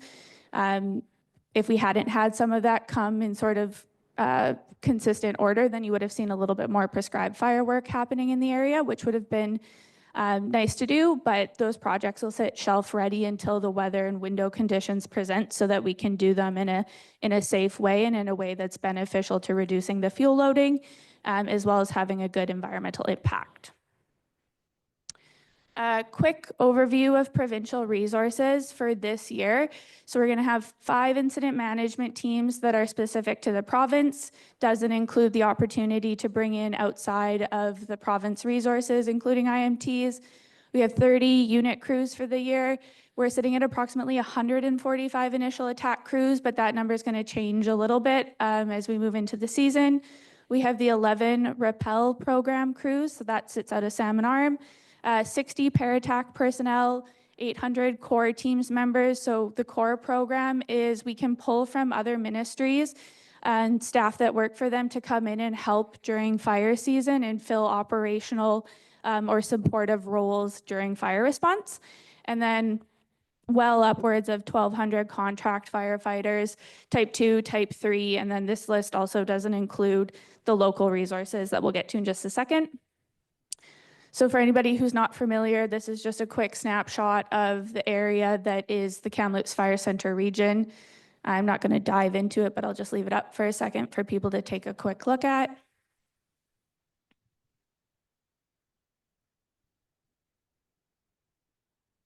Now we've got the Kamloops Fire Center resources. So the 2 wins, or 3 actually, that we'll just highlight is in 2024, so last year, we added an additional 2 initial attack crews in the Vernon zone. And then this season, we're adding an additional 2 IA crews into the Merritt Fire Zone. And then the other piece to really highlight is the Indigenous Initial Response crews that you can see on the bottom left corner. We have crews with Simp First Nation and Musqueam and Indian Band, and they get included in our prep plans for each week. They are an extension of our initial attack program. They are geographically tied though, so they do their work within the traditional territory. And then up on the screen here, we've got the additional local resources that we use across the province, but are also specific to the Kamloops Fire Center. So the work that we do with forest industry staff and contractors, heavy equipment, the Type 2 and Type 3 contract fire crews, our Indigenous Initial Response crews, fire departments, and now the Cooperative Community Wildfire Response crews. And then I'll turn it back over to Jeff to talk more on that. So yeah, I would like to start off by saying thank you very much to the board and to the staff within TNRD for their work on this. Cooperative community wildfire response has been a challenging piece over the last few years. We recognize that communities want to support and do their piece to deal with these oncoming fires. People want to be able to help. They want to be able to help their neighbors. They want to be able to do something during that stressful time as these fires roll through. And so out of the 23 fire season and after the Premier's kind of task team, it was identified that there was an avenue for us to be able to have members of the public engage on the fire line and support the actual response efforts. It's not a perfect solution, I will admit that. It does come with a lot of administrative challenges and a lot of training requirements for these groups. We've seen some great successes around the province, and in particular, Knutsford here was one of those kind of main groups that was able to demonstrate some good success in being able to organize and coordinate a response capability. It doesn't just happen overnight. It takes time for these communities to be able to build that resiliency, to be able to build up the training and the understanding of how they're going to respond. As we build out this program across the province, we've been trialing a number of different ways of funding it and training and coordinating when we get into response. The type of work that we're looking for these groups to do is support work. It's not going out into the initial attack format and taking on the major fire as it's running through. That kind of work, we will see examples where community groups will want to take that on, but we're not able to support that from a BC wildfire point of view. It's too much of a liability and challenge for us to be able to navigate the initial incident piece. And that's where we're relying on our Type 1 resources and the local fire departments to start getting engaged and supported in those coordinated responses. And then being able to bring in the additional resources through this cooperative community wildfire response to help augment and support on the line to build that stronger guard as those weather events start to disseminate and we're able to actually put people to work in the appropriate places. As I know Jamie has mentioned before, I think you've got about 15 applications at the moment within the TNRD, which is a great success. And I know we'll have to go through and see how that's going to come to fruition as we move into the fire season. But yeah, we're looking forward to being able to work alongside these groups and seeing how this fire season comes together on that. Other opportunities we have provincially, we do first aid services.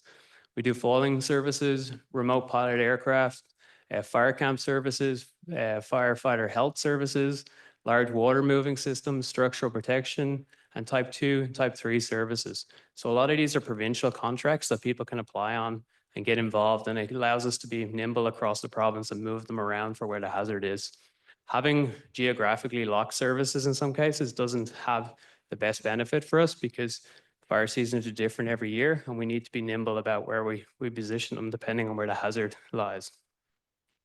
At the local level, within each of the zones within the Kamloops Fire Center and the region as a whole, we have an ability to work with heavy equipment operators and get involved with renting their equipment and their services to go out and do line construction, rehabilitation, and supporting the actual efforts on the ground. We're always looking for local security contractors to come in and support, be it on our camps, be it at the fire line itself, just coordinating in that space.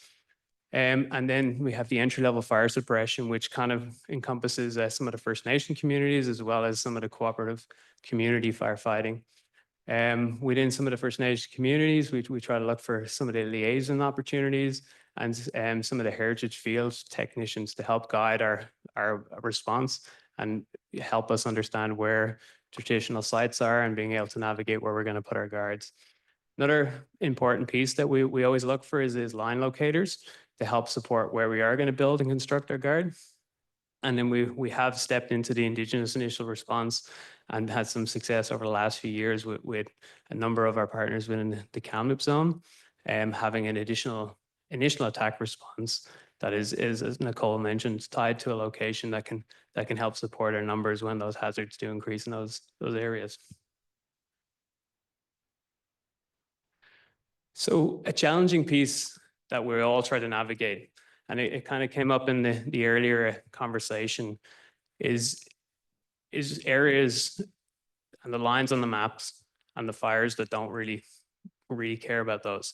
And we as an organization need to navigate through that. We've got a large number of people, large number of communities, and a large number of people that are really interested in doing good for their community. When it comes to evacuation alerts and orders, BC Wildfire only recommends alerts and orders. We try to coordinate with EMCR to provide the most up-to-date detail from the fields so that we can inform the local governments of what we're seeing on the ground and allowing the local government to make those informed decisions when it comes to issuing alerts or issuing orders. It's the same with the information sharing. BC Wildfire will be the lead on sharing the information, and we will also be using EMCR to kind of support making sure we have the right people at the table so that we're getting that information out. It gets complex when we have fires, and Shetland's a great example of that, where there's a number of smaller communities, First Nation communities, TNRD, all involved, and it gets, for us to be able to navigate how important that information is and how we need to share that, we need to coordinate with EMCR and the local authorities to make sure everyone is there and getting that right information from the field so that you're able to make informed decisions about how to move forward in the next steps. Where we need to be more nimble, BC Wildfire and all of our local fire departments as well, is navigating some of the pieces when it comes to those jurisdictional responsibilities. So the memorandum of agreement for the interagency operational procedures is kind of the textbook that we use as our organization and local fire departments to navigate the actual response piece. We thought we'd share this slide here. It's pretty much a snip out of that document that kind of speaks to how and who has the jurisdiction in each of these spaces. It's an important conversation for us to have, and I know it comes up with the chase piece here, and certainly the invoicing issue is something we can look into, but it's a challenge that we step into every fire season when it comes to fire on Crown land, which is our primary responsibility, and those fires that are moving into the interface of a community, and how we on the ground operationally can bring the fire chiefs together with the operations on Crown land and coordinate that response as that fire is moving through. Too often we end up getting stuck back in these spaces here where we're coordinating through our RWCC and into MCR and through the local authorities and getting caught with the alerts and orders side of it, and not actually being able to have that meaningful conversation with the actual fire chiefs and our operations staff on the ground to coordinate that response as that fire is moving towards that interface. So we're certainly working with our team to tabletop a number of these examples and being able to be more nimble with local fire departments of how we all work together in that space and how we deploy and who has the rights to deploy and who needs to stand up where, so we're more ready for these large scale incidents. One of the things that we'll be doing at our zone level for this year is inviting local EOCs out to the zones and sitting down and talking about these scenarios and playing them through so that we're all aware of each other's kind of jurisdiction so that when we actually get out to fight fire, we don't have to squabble over all these different lines on a map, and we can actually come together and take on the challenge that's in our way. I'm going to pass you back to Nicole, and then we'll move into some questions after that. All right, so some people may have seen this last year or maybe not, but the Wildfire Collaborative Partnership Guide was one of the Premier's task force items that came out of 2023 and was published in the spring of 2024. It is kind of a landing page for all of the things that you see up on the screen here, really to help try and consolidate roles and responsibilities and give people a place to go to get a good snapshot of that and see what they should be if they're a resident or just a member of the public, somebody who's visiting the area, know where to go to get the information that they're looking for.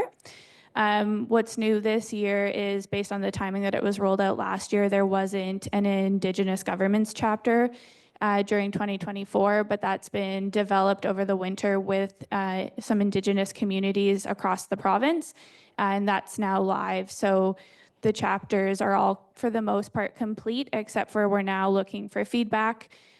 So if you're on the page or using it, or you hear from people that there's something that they feel is missing, this is really meant to be about what everybody needs. So we want to hear all of the feedback so that we can make sure we're in sort of like a continuous improvement cycle for it. The QR code that's up on the screen just takes you to the website, but you can also, if you're on Google or whatever search platform you use, you can type in BC Wildfire Service Wildfire Collaborative Partnership Guide, and it should be one of the first hits at the top for you. We're just going to do a quick recap of the other wildfire information sources. This is more the operational type information. So everybody probably is aware now that we have the mobile app and the web page. Those underwent some development into 2023. So we have the ability to put incident information up for any incident that happens across the province, as opposed to when we used to only be able to do it for fires of note. There's some new features, but a lot of it has remained the same for both the website and the mobile app.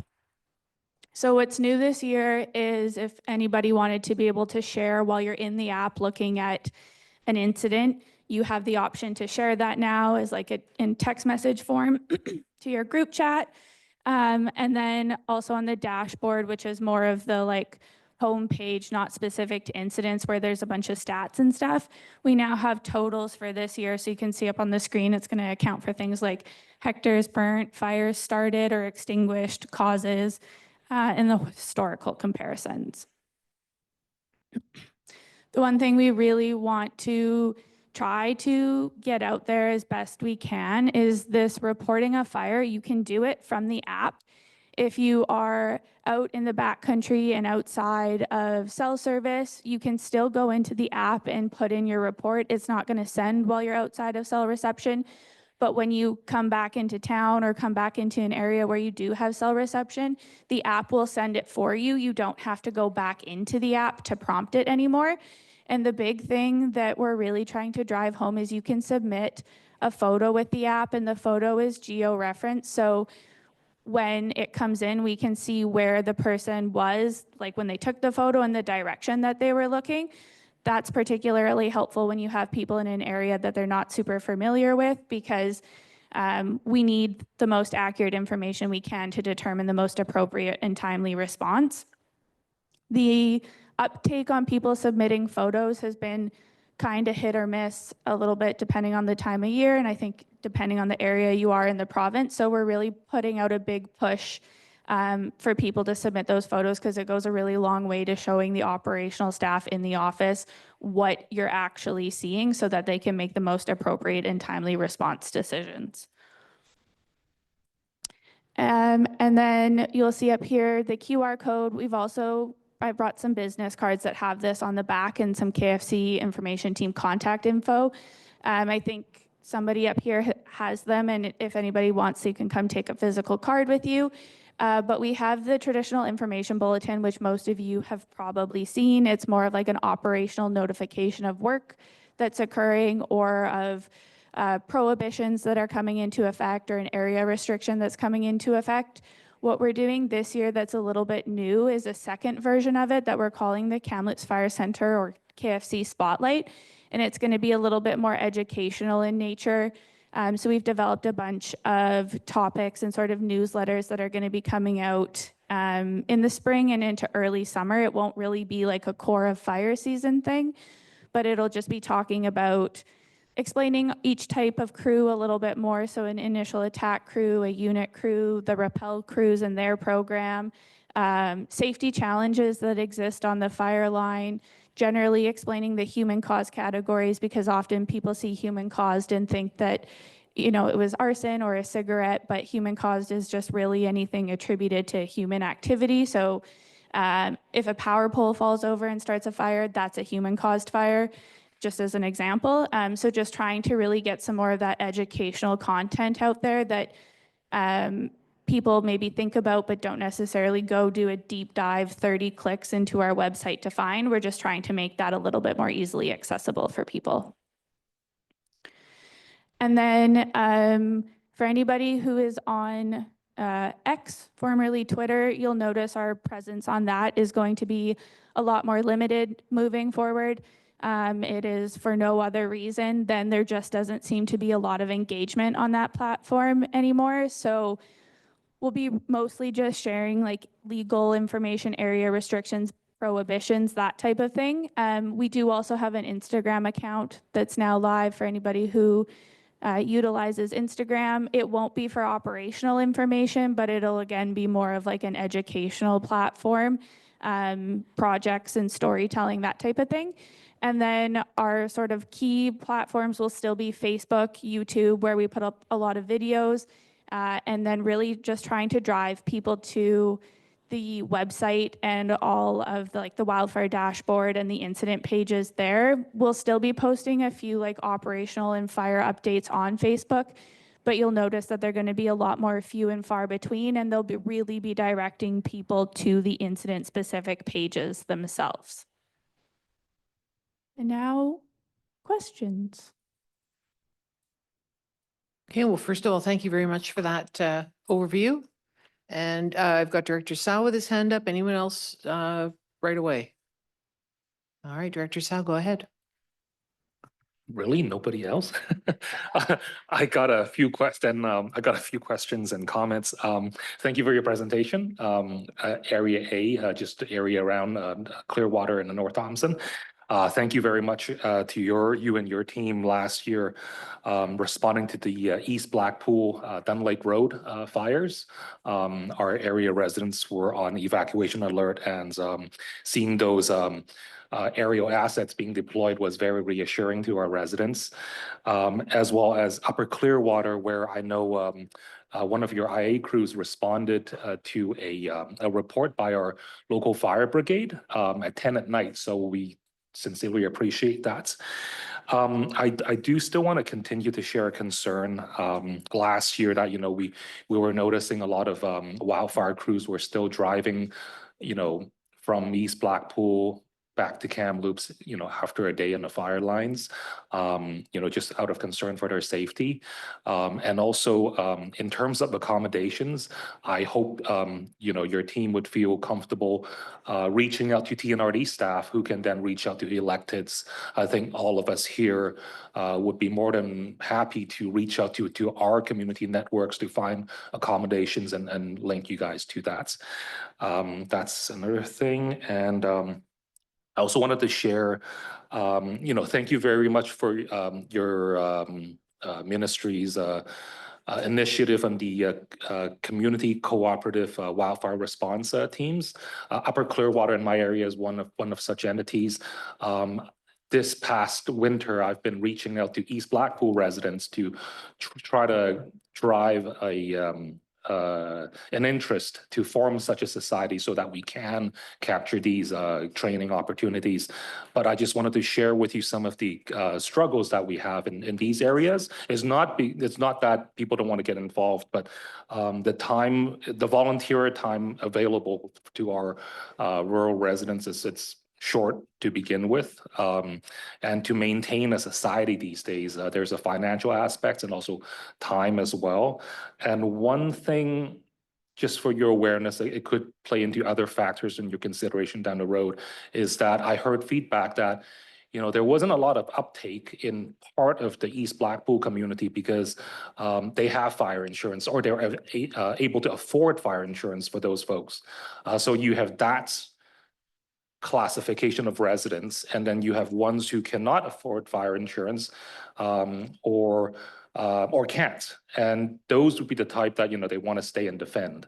The ones who can afford fire insurance, they're like, well, you know what, I don't feel there is a strong need for a community response. I'm just going to pack up and leave when there's an evacuation alert. So just sharing the mentality of the residents there. And then lastly, I heard, you know, well, it's on the media, District of Clearwater shared their initiative, I believe cooperation, working with the Ministry of Forests and BC Wildfire to have a initial attack crew that's under the command of Clearwater Volunteer Fire Department. And I wonder if that's a pilot projects, or if you're able to give us more information on that and future plans potentially. Is that going to apply to electoral, like regional district volunteer fire departments as well? Thank you. Okay, I'll try answer all those pieces. So starting out with the driving piece, yeah, driving is always a huge challenge for our staff. We can't predict where those fires are going to be, and when we get into an incident like that, 72 fire starts in a 24-hour period, it's a mess. People are going everywhere, and we're trying our best to figure out and work out what that needs to be. We welcome every opportunity to work with the TNRD to find accommodation. I know our zones are always out looking for options when it comes to where we're going to establish a camp. It's always bulky in the first few days of these responses because we don't know how long we're going to be on them. When it gets into that large scale incident, that's when we're always going to be looking to roll in a camp. And it's at that stage that we're always asking for support in that space, because you know your landscape better than us in some cases. And if there's options there, we got power poles and it's easy for us to roll a camp in, we welcome that every time, because we don't want to be investing tons of time into trying to find all this stuff if someone already knows that. So when we talk about opportunities that are available, like the more we can sit down and plan these pieces with the zones and with the people that have that expertise, that's where we see some of the big wins. If we can take some of that pressure off, we can actually then focus more onto the firefighting side of it. That we're never going to get away from the driving piece, because when you look at some of the fire seasons, 23 in particular, we're tapped on resources across the province, and we're having to be strategic about where we place camps. There's going to be a driving piece that's in there. We do recognize it, and we do our best to station people in the right places to avoid it, but we will continue to see it happen as because we can't plan for every location. These zones are massive, and the province is massive as a whole. So yeah, so when we actually talk about the cooperative community wildfire response, yeah, I agree. It's not for everybody. It's hard work. Our staff are tired by the end of a fire season, and I know other community members that get involved, they're tired too. This type of work is for certain people. Some people want to get engaged and work in that space, but there's so many other places that people can get involved. I understand that when there's an emergency, people need to do something. Standing back and just watching it is really hard. The stress is there. And so when the communities come together and go through the ESS services, support with food, looking at accommodation, some of them doing some of the firefighting, like there's all these other options that we need to tap into as well. And I recognize that, yeah, some people, their natural pieces, pack up and get out of there. They have the insurance, and that's great, because that actually makes it easier for us to move in and work with the local fire departments to prioritize the structure protection and ensure that we have space to move around and work together on that space. For the people that aren't insured, this option is not what we're talking about. This isn't a stay and defend type of model.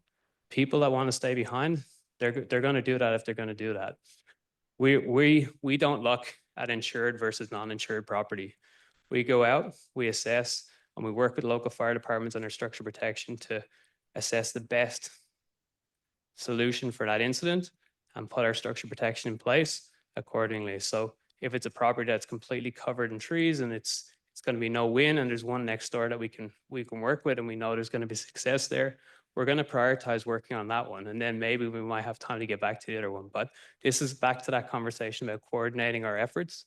When there's an ability for a local fire department to get out there and doing the triaging and identifying ahead of the fire rolling that way, this is that perfect example. The fire protection areas, that's the kind of stuff we want to be able to see and work together on. We've got ourselves caught into some of these jurisdictional boundaries sometimes, and it does delay our ability to respond, both BC Wildfire and the local fire departments. So I think getting back to that stage of having those tabletop exercises to be able to work together on that is going to help navigate so that we're not talking about these jurisdictional lines when the fire doesn't care. It's going to move. That kind of brings up the piece about Clearwater. And so I commend Clearwater for the work they're doing with their local fire department. They identified a challenge that they have within their community. There's a lot of trees. It's very green. And there needs to be prevention work done in that space. They're looking at the options. They're getting funding in play to be able to start seeing what prevention looks like, what fire smarting looks like, and being able to build defendable spaces for the types of threats that they may experience. When it comes to the fire department, the initial attack, it's a wording piece. So fire departments under the Memorandum of Agreement for Interagency have always had an option to have an initial attack. We've seen examples of this across the province where we've engaged fire departments down through Kelowna, Osoyoos, and all down through that kind of belt, where we've had them on standby to support our IA crews. If we know that we're going to have a lot of lightning come through and it's forecasted, we may put on extra groups to help support us. And so that's that recognition. And back to, can you go back to that slide? Ah, perfect. That's that recognition that we're now requesting a volunteer fire department, a paid on call, whatever it needs to be. We're requesting their services to now step into an IA capacity to support us on Crown land. And so we have them ready, we have them pre-orged. They're our resource that we're going to deploy if we get a start in that area. That's on the Crown land. Within the fire protection area, if they want to stand up an IA response and do patrols because they identified a hazard as being significant, that's within the fire control area's responsibility anyway. And that's, we're not, through this slide, we're not going to say no to that, but we're also not in a situation to compensate for that. And so we need to understand the right wording that we're using in these spaces. And so when we talk IA, the default for everybody is to think that that's BC Wildfire IA. But it's initial attack. It's having fire department capabilities to respond in an initial attack. Clearwater is taking it a little bit further in terms of like they're working with the local. They're going to be looking to deploy themselves. So we're going to have to coordinate with that to make sure that we're not causing challenges for ourselves and making sure from a zone perspective and from Clearwater that we're covering off each other and having the support when it gets out onto the Crown land. As I mentioned earlier, like when we're getting into night vision flying, we need to be coordinated when it gets to the Crown land aspect of this. But certainly I welcome the opportunity to see additional capacity build within these local communities, because if we now know we've got the ability to call upon more fire departments to come support us, that's a great thing for all of us. And so it's just us really sitting down and talking about those jurisdictional boundaries and understanding when it steps into the next piece. And I think if we're talking about Blackfoot, we can have those conversations. We just need to understand the language we're using in those conversations so that when it gets to the boring side of it, when we have to do the compensation and the writing of the bills, we're all clear with what happened there and we can make everybody whole and sort it out from there. Hope that helps. And we can't see him, but I am intuiting that Director Houghton has something that he would like to ask. Thank you, Chair Roden, and thank you, Jeff and Nicole, for a great presentation. I just want to thank BC Wildfire Service for your continued support of the community response teams. I can remember to the day that when we had the little meeting at Knutsford Hall and enacted that team that day to go to the Rossmore fire, and that was the start of something great. I really think that the ministry and with the Premier's task force has taken that and ran with it. And I know there's limitations. I'm fully aware of that, and I know they are too. But it's great that they can be developed, and it's nice to see that and I want to thank you again for the recent announcement, and there again, probably through the Premier's task force and CEO Hildebrand and the BC wildfires on the recent announced funding for these groups for training and gear to get them established. And I know, just reading a report in the newspaper, that the TNRD has quite a few applications for that. And the last thing I want to talk about is, you talked about initial response. And I know Terry and the crew up in the Knutsford Fire Brigade have as modern of communication system, I think, that's available. And I know even last year, I'm not sure how they were notified, whether it be a neighbor or a lightning strike, but I know they responded to 2 or 3 initial fires. Like when the fire first started, they were notified and went out, were deployed with their pickups, water tanks, pickaxes, and all the rest of the stuff. And it was down to a neighboring ranch south of town, and we're able to stop that fire, those fires. I believe there's 3 of them before they could get going. And one was in the timber, and I think the others could have been on grassland. But being the location that where they are compared to having to come from the fire center, they were able to get that fire out before. And I know one could have been a real major one. And there's a place for that. And I know Terry and the crew are in constant communication with you folks. And I know that's very important and has to be that way. So I just want to share all that with you. And I'm very appreciative of how far we have come since a few years ago. Thank you. Yeah, no, thank you for that. And I just want to lean into the importance of that coordinated response. Like, it's the initial attack format for wildfire is extremely dangerous. And when we bring it into the kind of the work environment, it's work safe. We have to, this is our workspace. This is our staff are showing up to work. That is their job, is to go fight fire. And they have to do it in a meaningful, safe environment. For a lot of communities that have fire transition into their community, this is the biggest emergency they ever see. For our staff, unfortunately, that is their job, to go from incident to incident to incident. And they need to be able to respond in a sense that protects them, and that ensures that they are going to be safe to be able to respond to the next one. And so we have to put in a lot of measures to ensure that we have danger tree assessing going on as we're getting out onto those incidents, and ensuring that we have the right resources, the escape routes, all the rest of it, and making sure that we're going to be successful to be able to retrieve our people from that incident at the end of the day. And so I do respect and understand that a number of communities will want to get out there and charge into these fires, but we have to be mindful of what that looks like. We don't need to be losing lives on these fires, and it can't just happen overnight. There's a lot of training that has to go into this. And so Knutsford has demonstrated great examples of being able to be resource ready, to be able to coordinate with us, get communication into the zones, and support the action. What we don't want to see happen is these groups going out and starting to fight fire and not notifying us, because then we can't start to build a resource in the back to be able to support that. And then we'll see fires disappear and we'll see people get injured. People will respond themselves, and we can't support that in terms of us being able to deploy them in that sense, because they don't have the level of training required to get onto that initial attack piece from our perspective. But we want to be able to put them to work where it makes sense and where it's safe to do so. And so that's where we've leaned in on this program to be able to do so.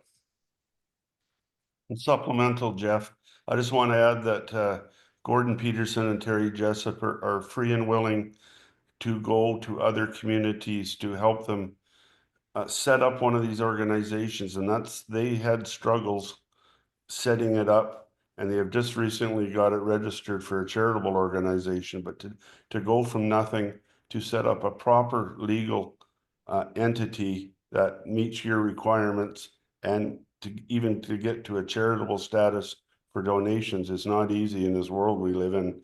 And Terry and Gordon, I know, asked me to tell you, then they've probably already told you maybe, that they're willing to go out and help other organizations get started from the ground floor, because they really have a keen want to do this, to make this successful for all of us. That's great. Great to hear. And I'm looking forward to getting them involved. Thanks, Jeff and Nicole again. Thank you. Anyone else with questions or comments? Director Karpuk? Thank you, Jeff and Nicole. Great to see you in person instead of on a Zoom feed. And thank you for your collaboration with all of the entities within TNRD, and specifically City of Kamloops with the burns that we have and have had and are looking at going forward for our Fire Smart. My question to you would be, I know we had a meeting, I believe last year, Director Hall and myself, some of our city staff were out at the BC Wildfire Center talking about opportunities for your crews to get experience on chainsaw. As your organization seems to be transiting towards more of a 365 rather than just seasonality of need, is there opportunities for members within the TNRD to reach out and say, hey, we've identified an area, could you have some of your team come in and practice in our community? So if you could maybe speak to that opportunity. Yeah, certainly. So chainsaw training is an intense piece of our work for our staff, to get them up to faller certification, to then be able to go out and respond and do all the danger tree assessment and mitigation that they need to do. So we're constantly training in that space, and we've been fortunate enough over the last few months of securing some good green timber to be able to work on and develop our staff.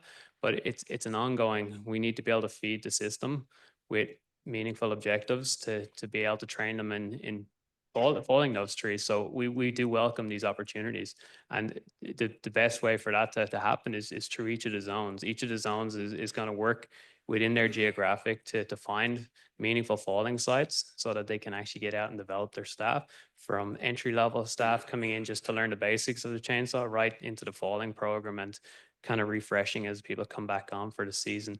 Being able to utilize into the winter as well is a perfect situation for us. And then close to where our zones are as well. We don't want to be spending 3-4 hours driving out to these falling sites that we may get, if we can use that time on the trigger to actually get people developed in a meaningful sense. It is a challenge in some cases, because we can set up a lot of these green sites to work off of, and then the fire season rolls around, or we end up deploying staff to the north, and the ability for us to finish out some of the projects can be challenging in some cases, and that's where some of the Rex and Trails projects can be pretty advantageous for us, because they can take a longer period of time.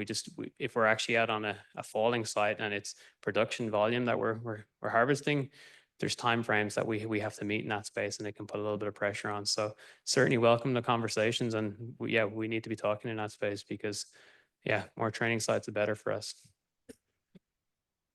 Director Thorpe? Thank you, Chair. I'm just curious, have you worked potentially with Minister Forrest and look at some of the egress routes and doing some falling to make those egress routes more easily traversable? I think that's the word I want.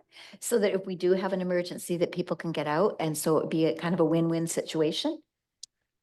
So I haven't worked directly with him on that, but we've had conversations around egress, and it's a big topic, and I'm glad it came up in a conversation earlier today as well. A first step is really identifying what those road routes need to look like, so that we can have them mapped, and we can all be singing from the same hymn sheet, essentially, of what, if this community needs to exit, this is where they're going.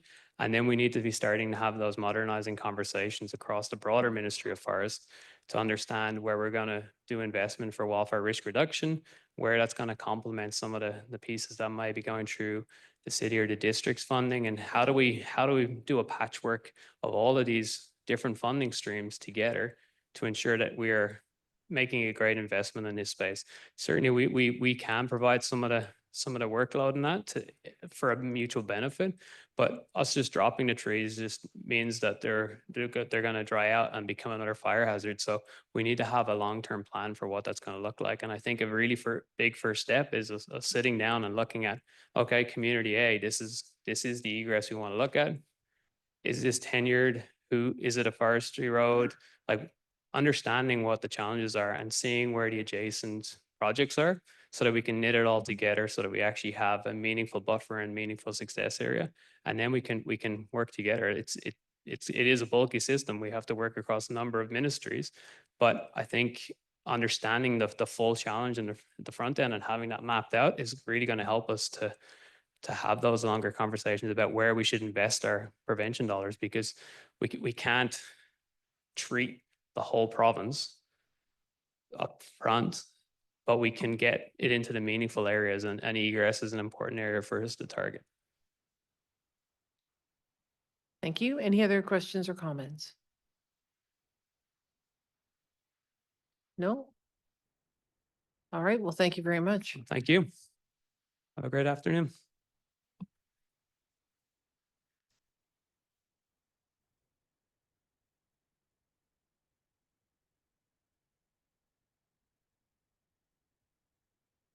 And next up, we have CFO Fox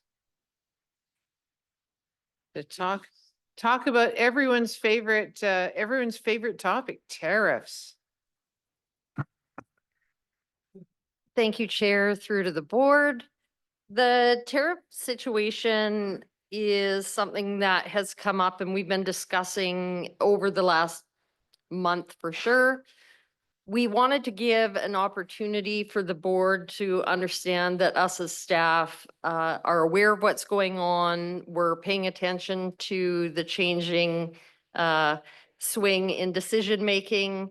We're reluctant to make any recommendations for changes at this time from staff. We wanted, though, to bring the conversation to the board so that if there is any direction as a group that you wanted to provide, we were open to having those discussions and taking that direction from the board. So overall, we've talked about the different impacts to our different departments. Some are more impacted than others, and we want to give this opportunity to the board to ask any questions if they have, and just give you the opportunity to be aware of what we're thinking. So I'll turn that back over to the board and entertain questions. Thank you, Director Grenier, then Director Sao. Thank you, Chair. I think we had a conversation about the B trains yesterday, and the question came up about sourcing that. I think that's a big consideration. Also thinking about the fire equipment and the other garbage equipment that there are Canadian suppliers of fire trucks, and then there are US suppliers. And I think before we move forward, if things like the Tobiano Cherry Creek fire thing are approved by our constituents, then we want to take an assessment of that purchase at that time.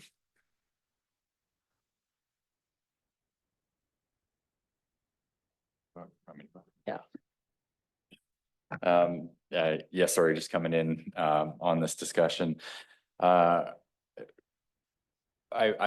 spent some time with Jason, our fire protection manager, going through kind of all the potential tariff impacts specifically on the fire departments. And long story short, as most things in supply chain in North America, it's a very complex scenario. So we have a lot of opportunities to purchase from Canadian companies and Canadian suppliers, but a lot of their materials are coming through the States. So fire trucks, for example, the chassis of the trucks are made in the States and then assembled in Canada. So it's a kind of a complicated scenario, but typically who we're actually purchasing materials from is through Canadian companies, but a lot of the materials and components are coming through the States. That answer your question? Okay, thank you.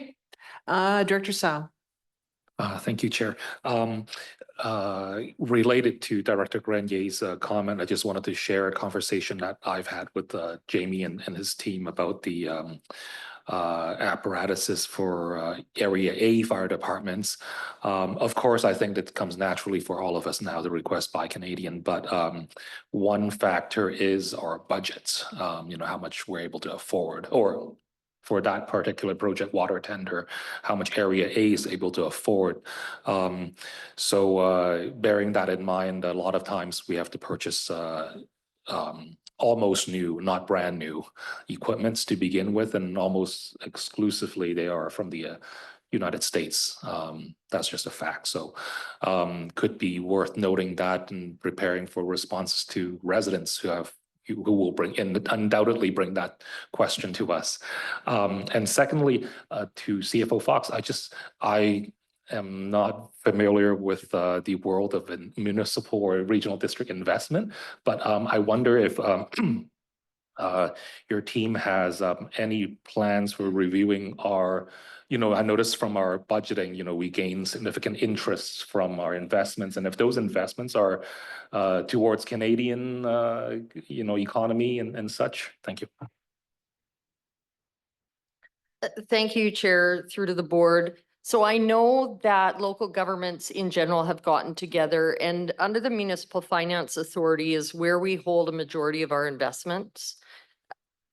What I will say is that I will look into their strategy. I know that there's been talks. I don't know exactly how heavily they're shifting at this point in time, but I can certainly bring that back to the board.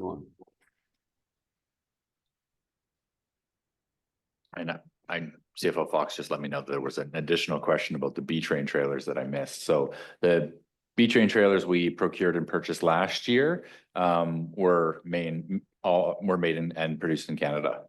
Canadian Steel, Canadian company assembled them. So we'll be going out for procurement for those 4 this year again. Thank you, Director Middleton. Thank you.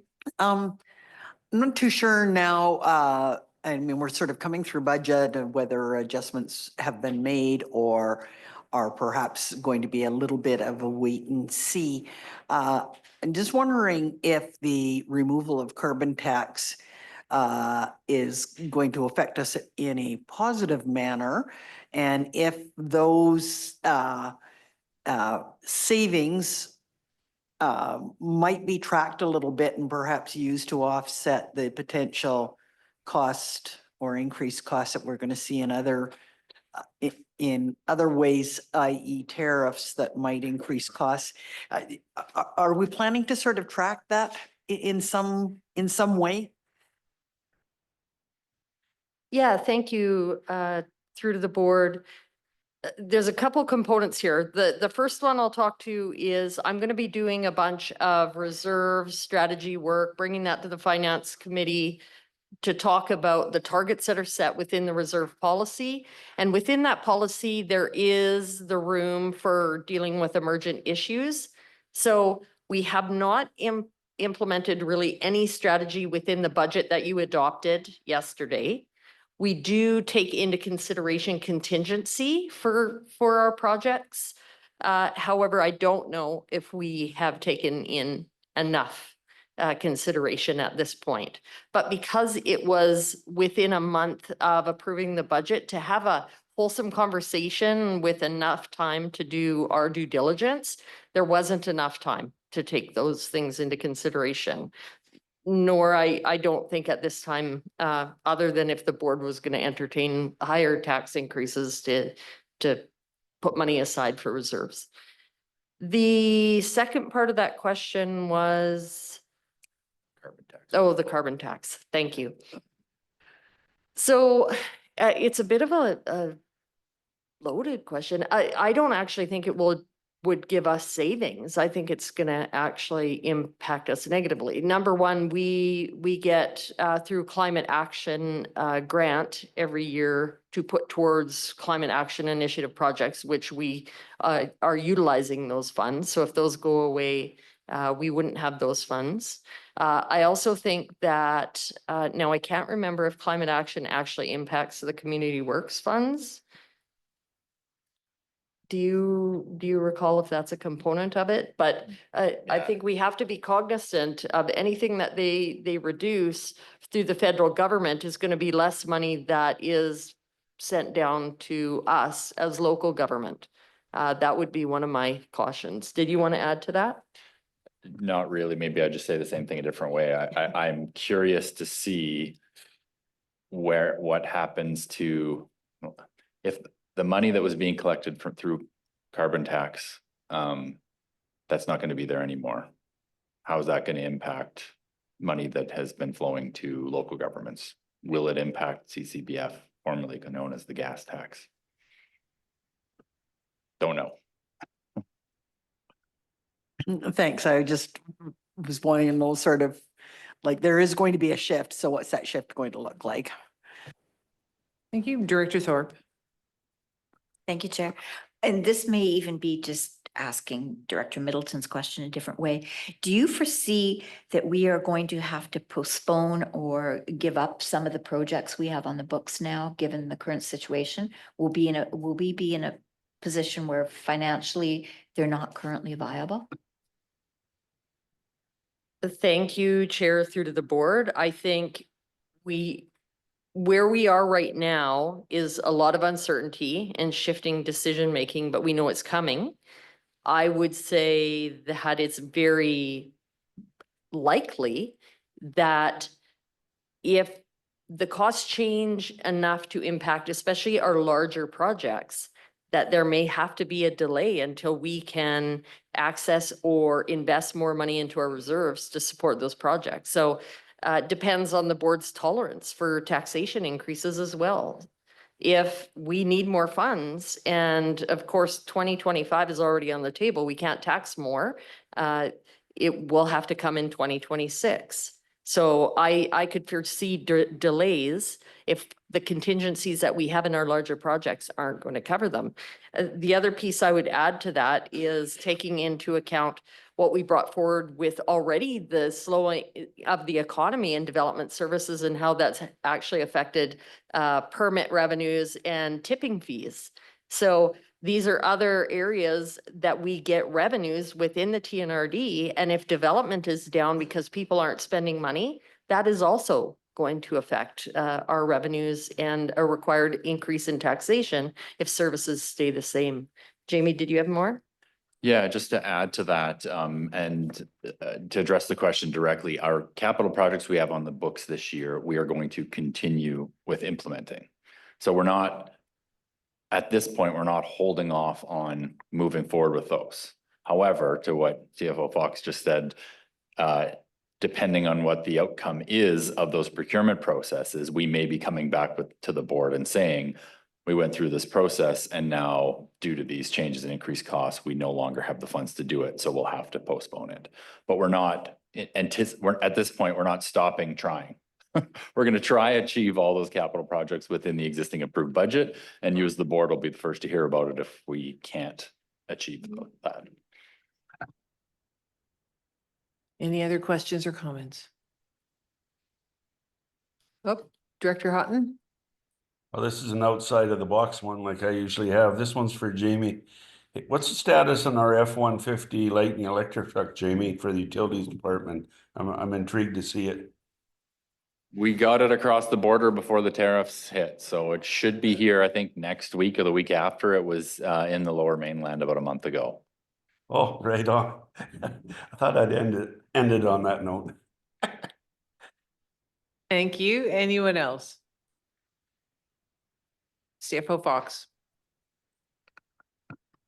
I want to make sure that the board is aware that our strategy is right now we're holding steady.